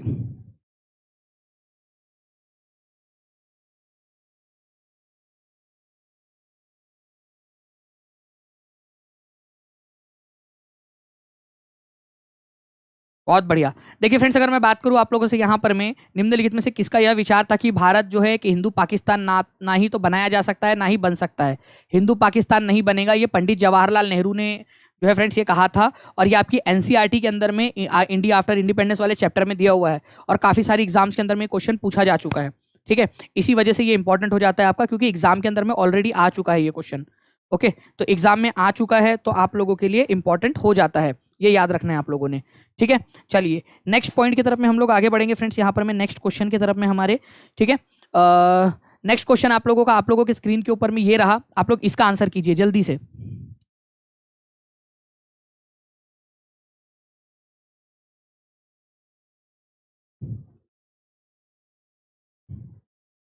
Gandhi Sagar dam is build on which river? Gandhi Sagar dam जो है कौन से नदी के ऊपर में बनाया गया है? तो गांधी सागर डैम के बारे में अगर हम लोग बात करेंगे फ्रेंड्स, तो गांधी सागर डैम जो है आप लोगों का ये बनाया गया है किस नदी के ऊपर में? गांधी सागर डैम चंबल नदी, बेतवा नदी, केन, नर्मदा, महानदी, किसके ऊपर में बनाया गया है?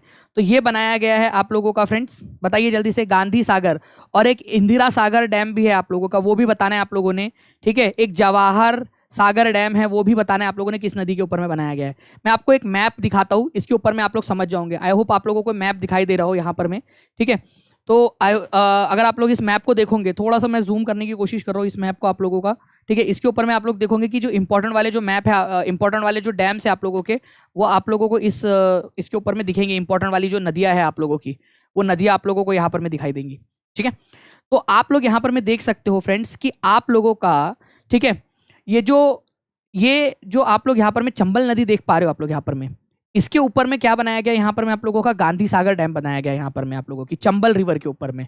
ठीक है, इसी के ऊपर में राणा प्रताप सागर डैम भी बनाया गया है। सागर डैम, राणा प्रताप सागर डैम, जैसे गांधी सागर डैम है वैसे ही राणा प्रताप सागर डैम भी बनाया गया है। उसके अलावा अगर मैं आप लोगों से पूछूं कि जवाहर सागर डैम कहाँ पर में बना है, तो जवाहर सागर डैम जो है फ्रेंड्स वो भी इसी के ऊपर में बना हुआ है आप लोगों का। जवाहर सागर डैम आप लोगों का, जवाहर सागर डैम, ठीक है, चंबल नदी के ऊपर में ही। नाउ इसके अलावा अगर मैंने आप लोगों से बोला था कि इंदिरा सागर डैम कौन से नदी के ऊपर में बना है, ठीक है, इंदिरा सागर डैम कौन से नदी के ऊपर में बना है, अगर ये क्वेश्चन आ जाए आप लोगों से, तो इंदिरा सागर डैम जो है फ्रेंड्स आप लोगों ने याद रखना है वो नर्मदा नदी के ऊपर में बना हुआ है। ओके, मैं आप लोगों को थोड़ा सा उसके बारे में बता देता हूँ पहले, फिर हम लोग आगे बढ़ते हैं। गांधी सागर अगर आप लोगों से बोला जाए, गांधी सागर, गांधी सागर, ठीक है, राणा प्रताप सागर, राणा प्रताप सागर, ठीक है, जवाहर सागर, जवाहर सागर, ठीक है, तो ये आप लोगों का कहा हो जाएगा? चंबल के ऊपर में हो जाएगा, चंबल।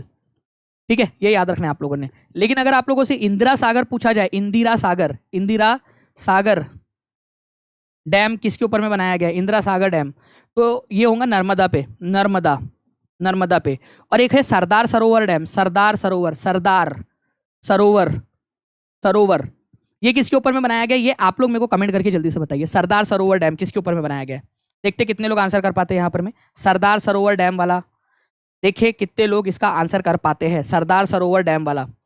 बताइए जल्दी जल्दी से इसका आंसर क्या होगा? ठीक है, सरदार सरोवर, बहुत बढ़िया।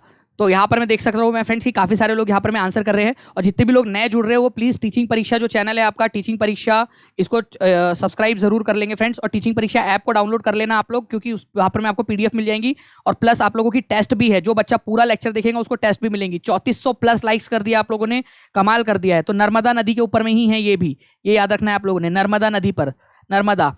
अब एक और पॉइंट आप लोगों को बता दूं, अगर आप लोग की इजाजत हो तो आपको बता दूं एक क्वेश्चन और आपको जो एग्जाम में पूछा जा सकता है। ये इंदिरा सागर डैम जो है आप लोगों का मध्य प्रदेश में है, नर्मदा नदी पर ही, और सरदार सरोवर डैम जो है ये गुजरात में है, नर्मदा नदी के ऊपर में ही।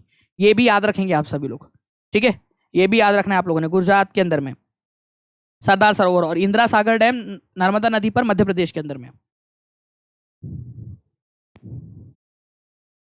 ओके चलिए, नाउ फ्रेंड्स, सबसे ऊंचा डैम, भारत का सबसे ऊंचा डैम टिहरी डैम है, उत्तराखंड के अंदर में सबसे ऊंचा डैम। सबसे लंबा डैम कौन सा है, भारत का सबसे लंबा डैम, आप लोग बताओ देखकर जल्दी से, सबसे लंबा डैम कमेंट करेंगे जल्दी जल्दी से यहाँ पर मैं आप लोग। सबसे लंबा डैम कौन सा है, क्या दिख रहा है आप लोगों को सबसे लंबा डैम के अंदर में? हीराकुंड डैम। कौन से राज्य में है और कौन से नदी पर है? रिवर का नाम बताओ आप लोग, कौन सी रिवर है, कौन सी रिवर के ऊपर में बना हुआ है, जल्दी से देखकर बताएंगे आप सभी लोग। और आप लोगों को बता दूं फ्रेंड्स यहाँ पर मैं कि ये ओल्डेस्ट डैम कौन सा है भारत का, सबसे पुराना डैम आज तक का। तो सबसे पुराना डैम जो है फ्रेंड्स ये आपका कल्लानाई डैम है आपका, ठीक है, कल्लानाई डैम।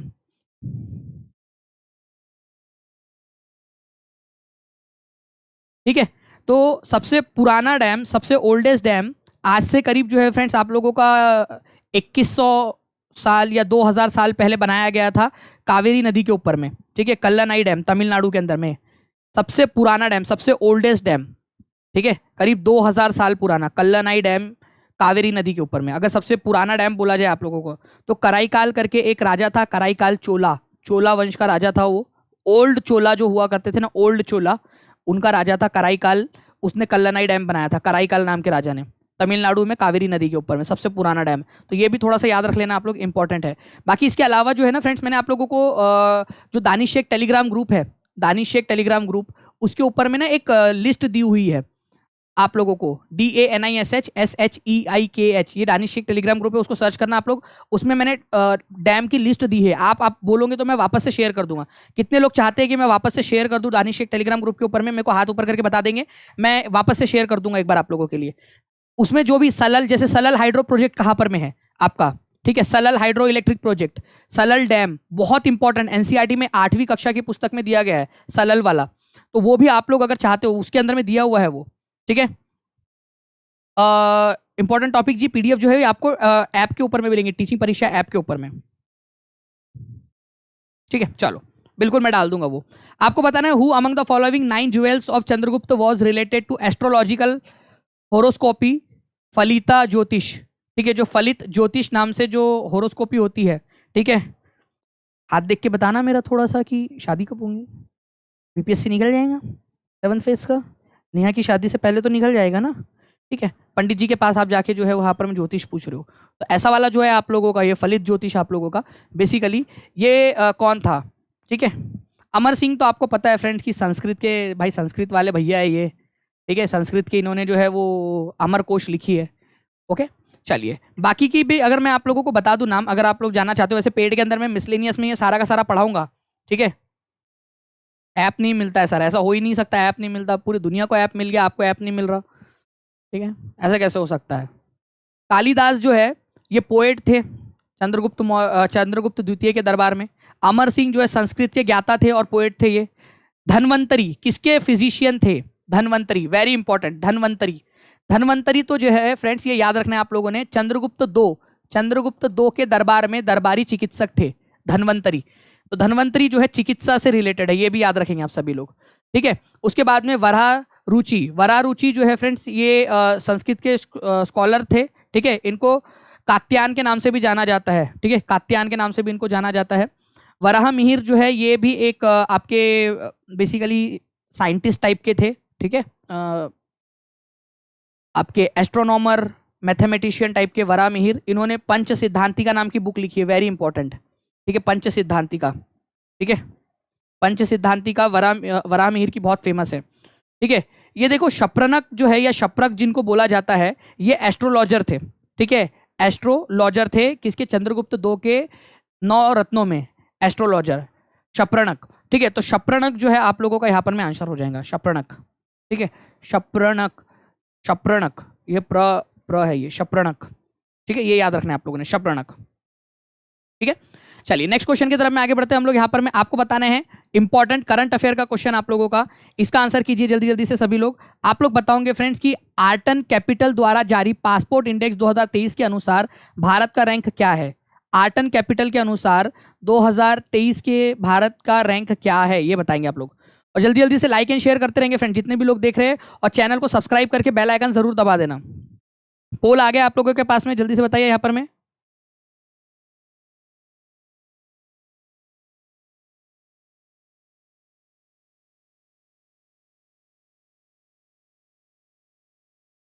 इतना याद कैसे होगा सर? नाजिया परवीन, प्रैक्टिस कर करके याद होगा। ठीक है, आपको अपने घर में सारे रिश्तेदारों के नाम याद है ना? ठीक है, सारे के सारे रिश्तेदारों के नाम याद होंगे, सबके सबके नाम प्रैक्टिस कर करके हो गए ना नाम याद। अपने अपने क्लास के सारे बच्चों के नाम आपको पता थे ना? 60 70 80 बच्चे भी हुआ करते थे क्लास में, सबके नाम पता होते थे ना आपको? तो ये नाम याद नहीं कर सकते, ये तो बड़ी ज्यादती है यार। वहां तो पैसे भी नहीं मिलते थे नाम याद करने के।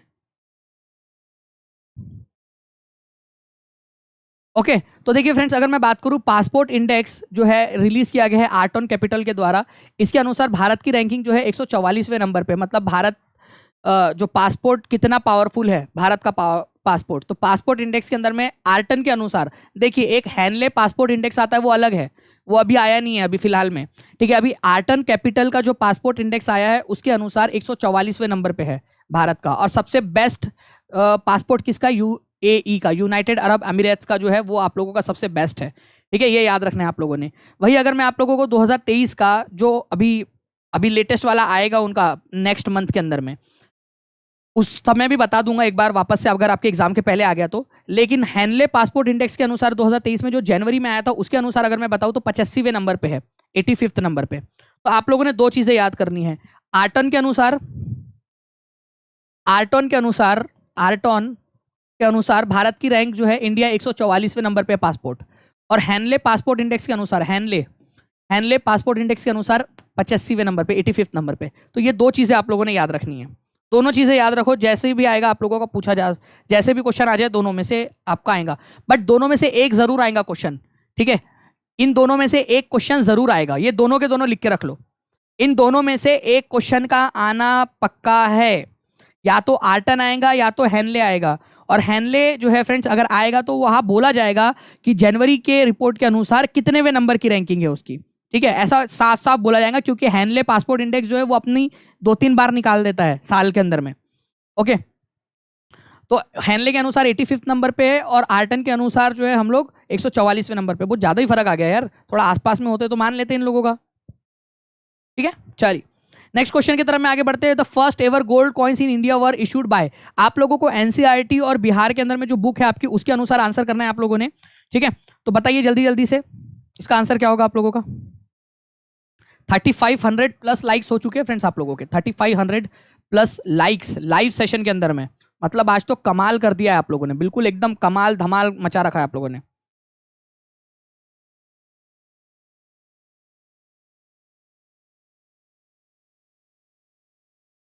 सर आप हो तो याद हो ही जाएगा, बिल्कुल मैं हूँ यार, टेंशन की क्या बात है, मैं कराऊंगा आप लोगों को याद, टेंशन नहीं लेना है आपने जी।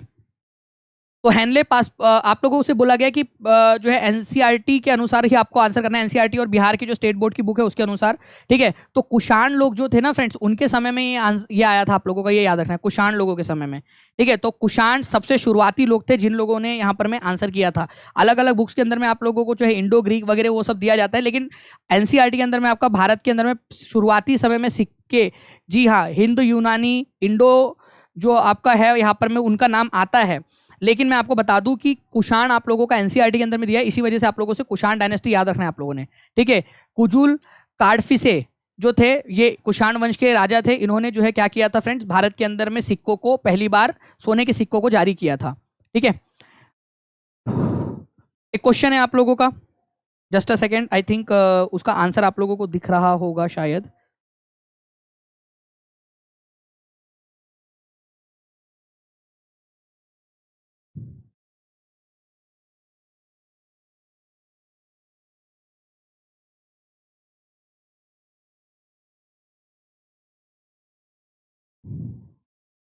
बताइए इसका आंसर क्या होगा। नालंदा महाविहार की स्थापना किसने की थी? मैं आप लोगों को जो है आपके बिहार की बुक का रेफरेंस दे दूंगा फ्रेंड्स, कि बिहार की बुक के अंदर में किस प्रकार से इसको दिया हुआ है।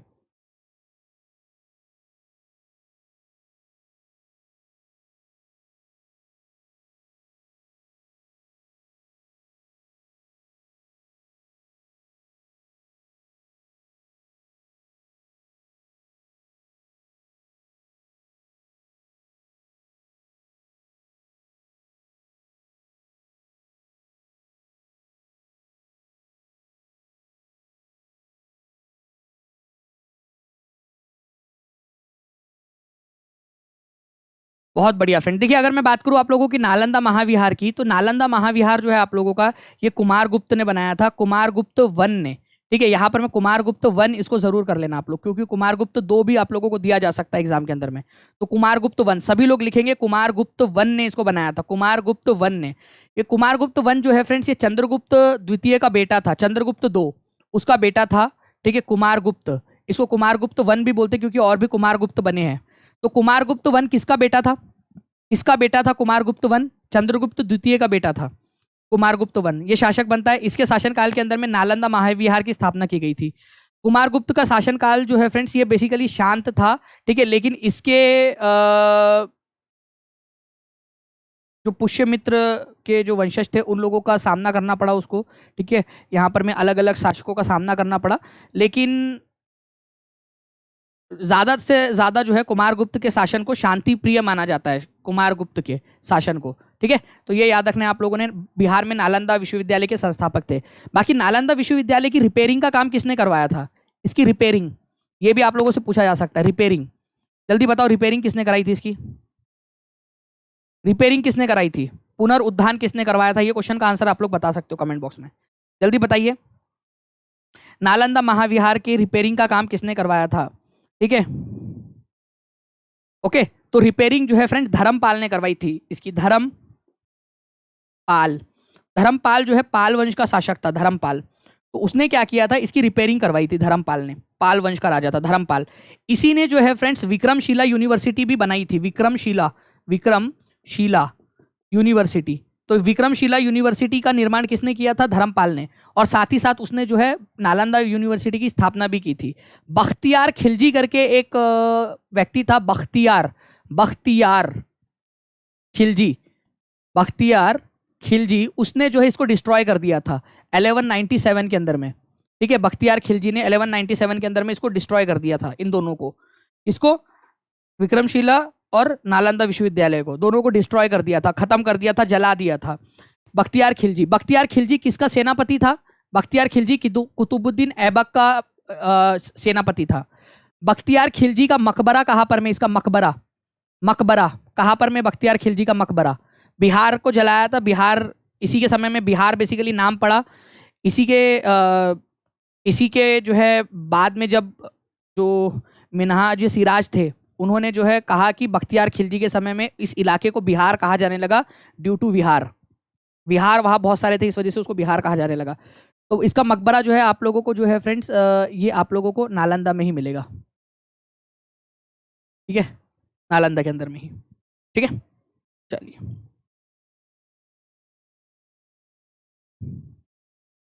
बिहार शरीफ के अंदर में, नालंदा में, बिहार शरीफ जो है वो नालंदा में ही पड़ता है आपका, तो बिहार शरीफ के अंदर में उसको मिलेगा आपको इसका मकबरा भी। नेक्स्ट क्वेश्चन की तरफ में आगे बढ़ते हैं फ्रेंड्स। आर्टिकल नंबर 368 किस चीज से डील करता है? पेड वाले बच्चे जो है उन लोगों को पता होगा, बार बार आप लोगों को बताया हुआ है इसके बारे में मैंने, कि जो है आप लोगों का आर्टिकल नंबर 368, क्योंकि बहुत बार हम लोगों ने देखा है, अलग अलग रेफरेंस में हम लोगों ने इसको देखा हुआ है कि किस चीज में, कहाँ पर में इसका इस्तेमाल हुआ हुआ है। बताइए जल्दी से, किस जगह पे?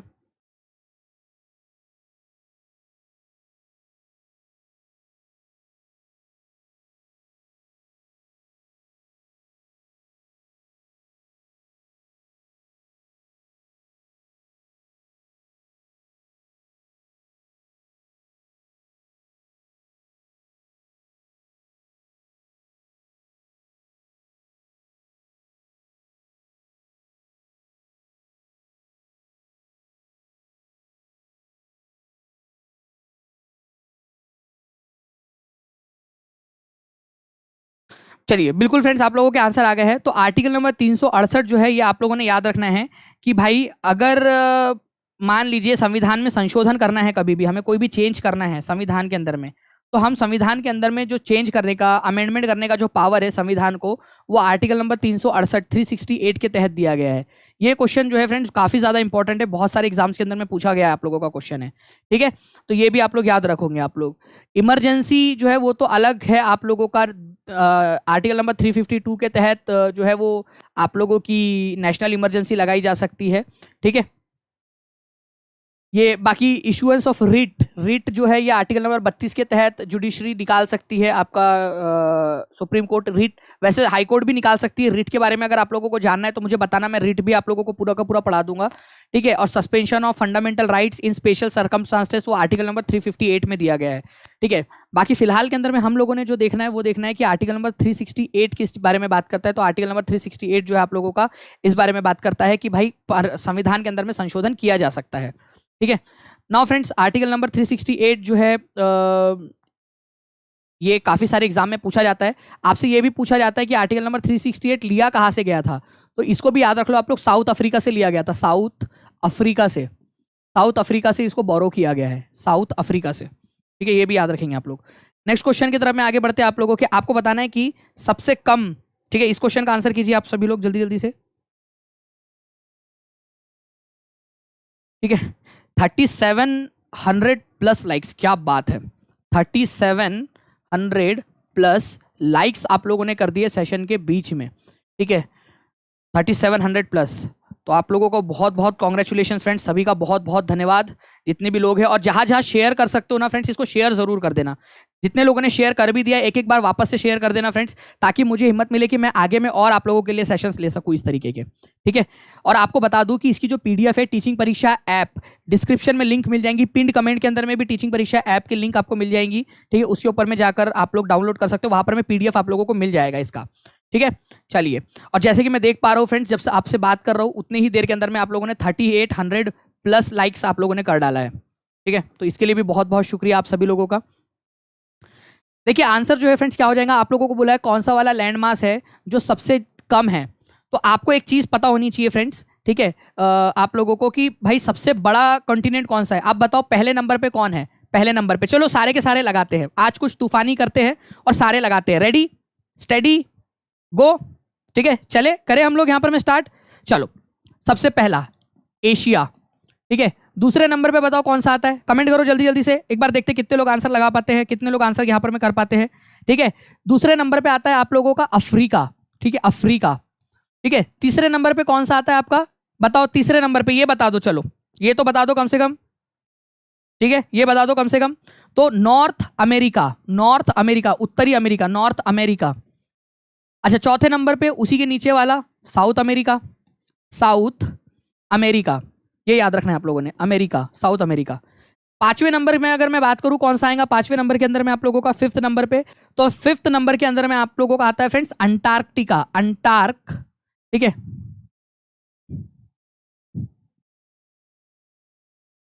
अंटार्कटिका, ठीक है, अंटार्कटिका, जो जहां पर में कोई भी नहीं रहता, ठीक है, कोई ह्यूमन परमानेंट सेटलमेंट नहीं है वहां पर में, अंटार्कटिका।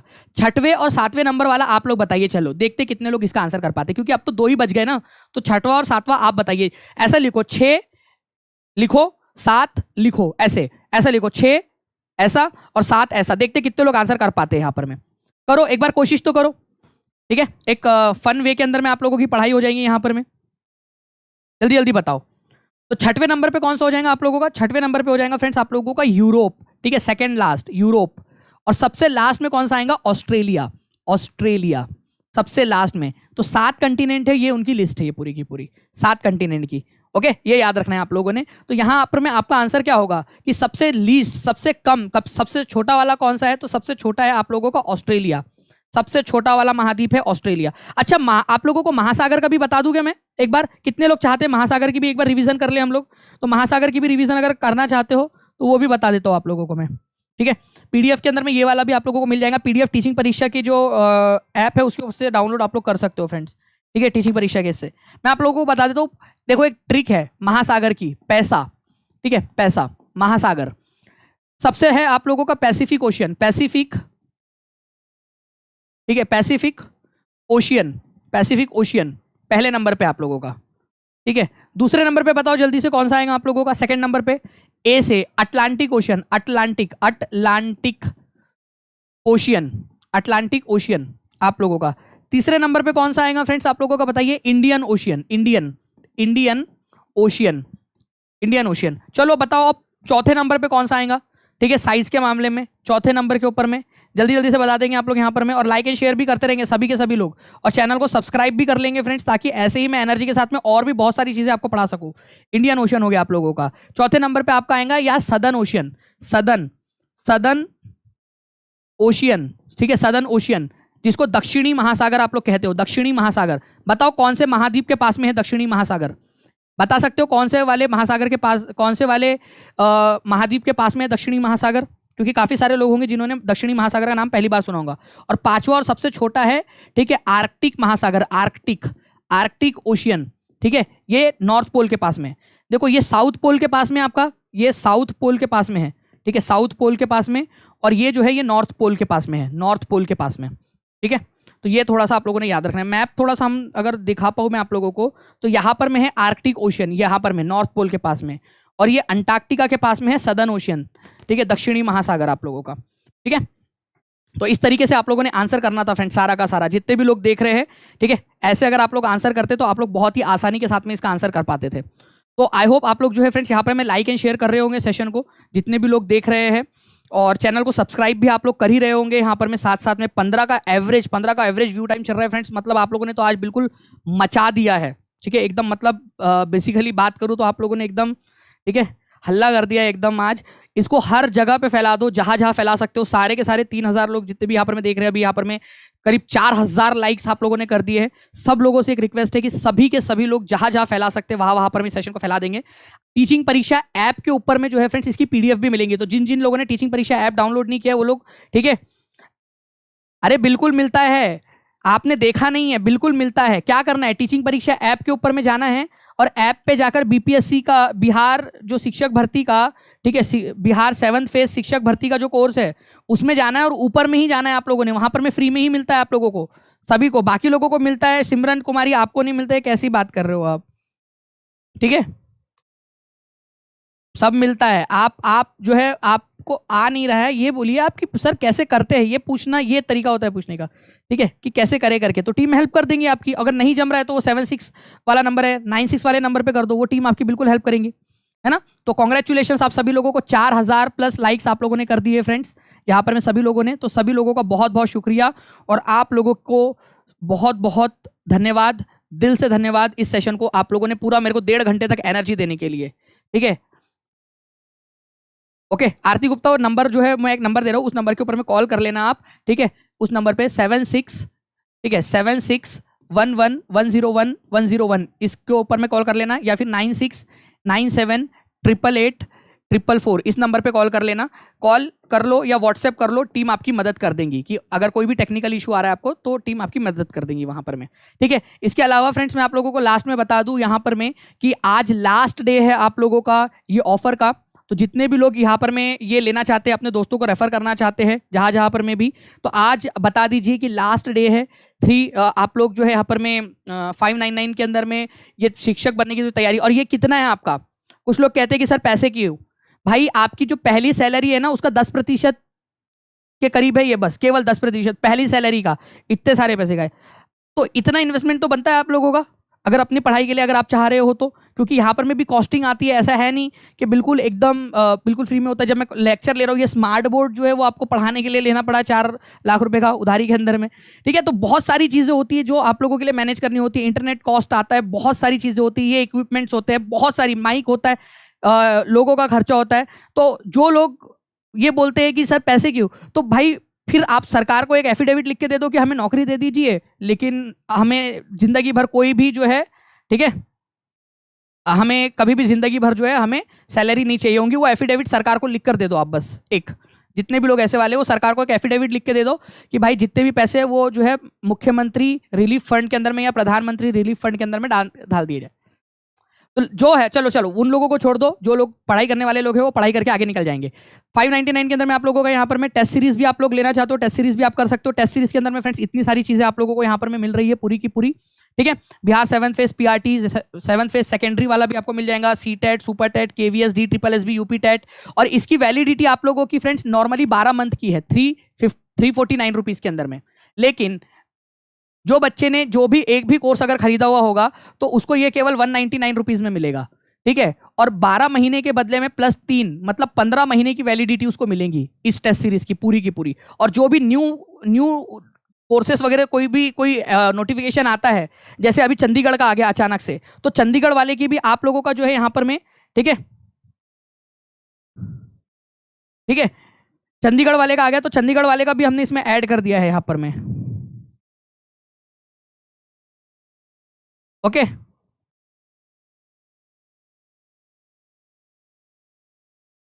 ओके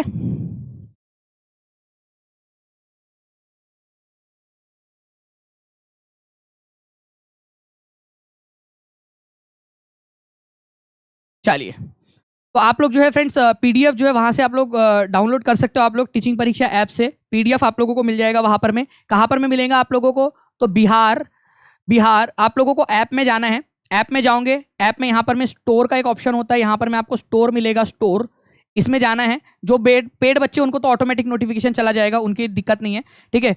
जैसे जाओगे यहाँ पर में आपको बिहार 7th फेज खोजना है, लिस्ट में से बिहार 7th फेज कहाँ पर में है, बिहार 7th फेज। जैसे उसको खोलोगे तो वहां पर में आपको मिलेगा, कंटेंट में जाना है, कंटेंट में, और उसके अंदर में ही आप लोगों को मिल जाएगा, ठीक है। पहले ऊपर में ही डालूंगा, सबसे ऊपर में ही 15 तारीख की डेट डाली जाएंगी और 15 तारीख के अंदर में मिल जाएगा आप लोगों का, ठीक है, ओके। चलिए, बाकी मिलते हैं हम लोग हमारे नेक्स्ट क्लास के अंदर में फ्रेंड्स। तब तक के लिए थैंक यू वेरी मच। जहां जहां भी आप लोग शेयर कर सकते हो शेयर कर देंगे। और 4100 से भी ज़्यादा लाइक्स हो चुके हैं, उसके लिए आप सभी लोगों का बहुत बहुत धन्यवाद। और कौन कौन सी चीज़ें जो आप पढ़ना चाहते हो, अगर आप ज्योग्राफी पढ़ना चाहते हो, पॉलिटी पढ़ना चाहते हो, तो मेरे को कमेंट करके भी बताना आप लोग, उसके अंदर में भी मैं आप लोगों को करवा दूंगा कि कौन कौन सी चीज़ें ऐसी है जो आप लोग पढ़ना चाहते हो, ठीक है, जो आप चाहते हो कि मैं रिवीजन करा दूं। क्या ऐसी एक और क्लास ले लूं आप लोगों की, ठीक है, एक ऐसी ही एक एनर्जेटिक क्लास और ले लूं? तो मुझे कमेंट करके बताना कि जी हाँ सर ऐसी ही क्लास ले लीजिए, मैं आप लोगों के लिए लूंगा जरूर, और क्लासेस जो है अरेंज करूंगा आप लोगों के लिए, ठीक है। करीब 1.5 घंटे तक मेरा उत्साह बढ़ाए रखने के लिए, मेरे अंदर में एनर्जी बनाए रखने के लिए, आप सभी लोगों का, जो 4162 लोग हैं जिन्होंने अब तक लाइक कर दिया है, जिन्होंने शेयर कर दिया है, उन सभी लोगों का बहुत बहुत धन्यवाद फ्रेंड्स। क्योंकि आप ही के फ्यूल के कारण, आपके प्यारे प्यारे कमेंट्स के कारण ही मेरे अंदर में फ्यूल आया, एनर्जी आई कि मैं आपके लिए पढ़ा सकूं और आपके लिए जो है यहाँ पर मैं पूरा 1.5 घंटे तक मैं बोल सकूं पूरी एनर्जी के साथ में, ठीक है। आगे में भी ऐसे ही करते रहेंगे, तो बस आप लोग जो है अपना सहयोग इस तरीके से देते रहे। बाकी शेयर जहां जहां कर सकते हो वहां शेयर तो जरूर कर देना। टीचिंग परीक्षा चैनल को जिन्होंने सब्सक्राइब नहीं किया वो लोग चैनल को सब्सक्राइब भी जरूर कर लेंगे, ओके। बिल्कुल गौतम कुमार जी, बिल्कुल हो जाएगा। आप जो है 9697888844 नंबर पे कॉल कर लेना, ठीक है, या मैसेज कर लेना आपकी सर्टिफिकेट के साथ में, ठीक है। और उनको बोल देना कि दानिश सर को बता दे, वो मैं करवा दूंगा। आप टेंशन ना लो, बस अच्छे से पढ़ाई करो, ठीक है। आपका जो सर्टिफिकेट है वो भेज देना, उसके ऊपर में गौतम कुमार आपका सर्टिफिकेट भेज देना, मैं वो करवा लूंगा, मैं देख लूंगा पूरा उसका। आप टेंशन ना लो, बस अच्छे से पढ़ाई करो। और जब पेपर निकल जाएगा तो मेरे को एक बार कॉल करके बताना सर कि पेपर निकल गया करके, बस इतनी सी चाहिए, ताकि मेरे को खुशी हो कि भाई एक दिन गौतम कुमार ने मैसेज किया था, उसके हमने किए थे और उसने जो है बिल्कुल पेपर निकाल लिया गौतम ने, ठीक है। चलो मिलते हैं हम लोग नेक्स्ट क्लास में। और टेंशन नहीं लेना, फिजिकली हैंडीकैप एक सिर्फ एक चीज, एक जो पार्ट है लाइफ का, अगर आप उसको क्रॉस कर लोगे ना तो बहुत सारे लोग, आप वो कर रहे हो गौतम, जो काफी सारे लोग जो फिजिकली हैंडीकैप नहीं है बट वो मेंटली हैंडीकैप है, ठीक है, वो उनके पास सारे रिसोर्सेस होने के बाद में भी नहीं पढ़ रहे, ठीक है। तो आप बिल्कुल टेंशन नहीं लेना उस चीज का। उस चीज को आपने वो नहीं करना है कि मेरी कमजोरी है, वो आप उसको ताकत बनाओ कि भाई मैं प्रूफ करके दिखाऊंगा, ठीक है, मैं प्रूफ करके दिखाऊंगा कि भाई जो है मैंने जो है करके दिखाया है करके। जो लोगों के पास में, जो लोगों का शरीर स्वस्थ था, जो कर सकते थे, ठीक है, वो लोग जो है नहीं कर पाए और मैं करके दिखाया, ये नाम रोशन करना है आपने अपने परिवार का, ठीक है। बाकी आप कर दो, मैं देख लूंगा, जो भी रहेगा वो मैं मेरे तरफ से मैं पेड करके उसको कर दूंगा। आप बस आपका सर्टिफिकेट जो है वो 9697888844 वाले नंबर के ऊपर में सेंड कर देना। और दानिश सर ने बोला है ये बोल देना उनको, ठीक है। चलिए, रजनीश यादव जी, बिल्कुल वो तो अनलॉक ही है, जितना भी पेड वाला है पूरा का पूरा अनलॉक है, वो पूरा का पूरा ही खुला हुआ होता है सबके लिए, ठीक है। चलो, thank you very much, take care and bye, God bless you all, thank you very much friends, bye.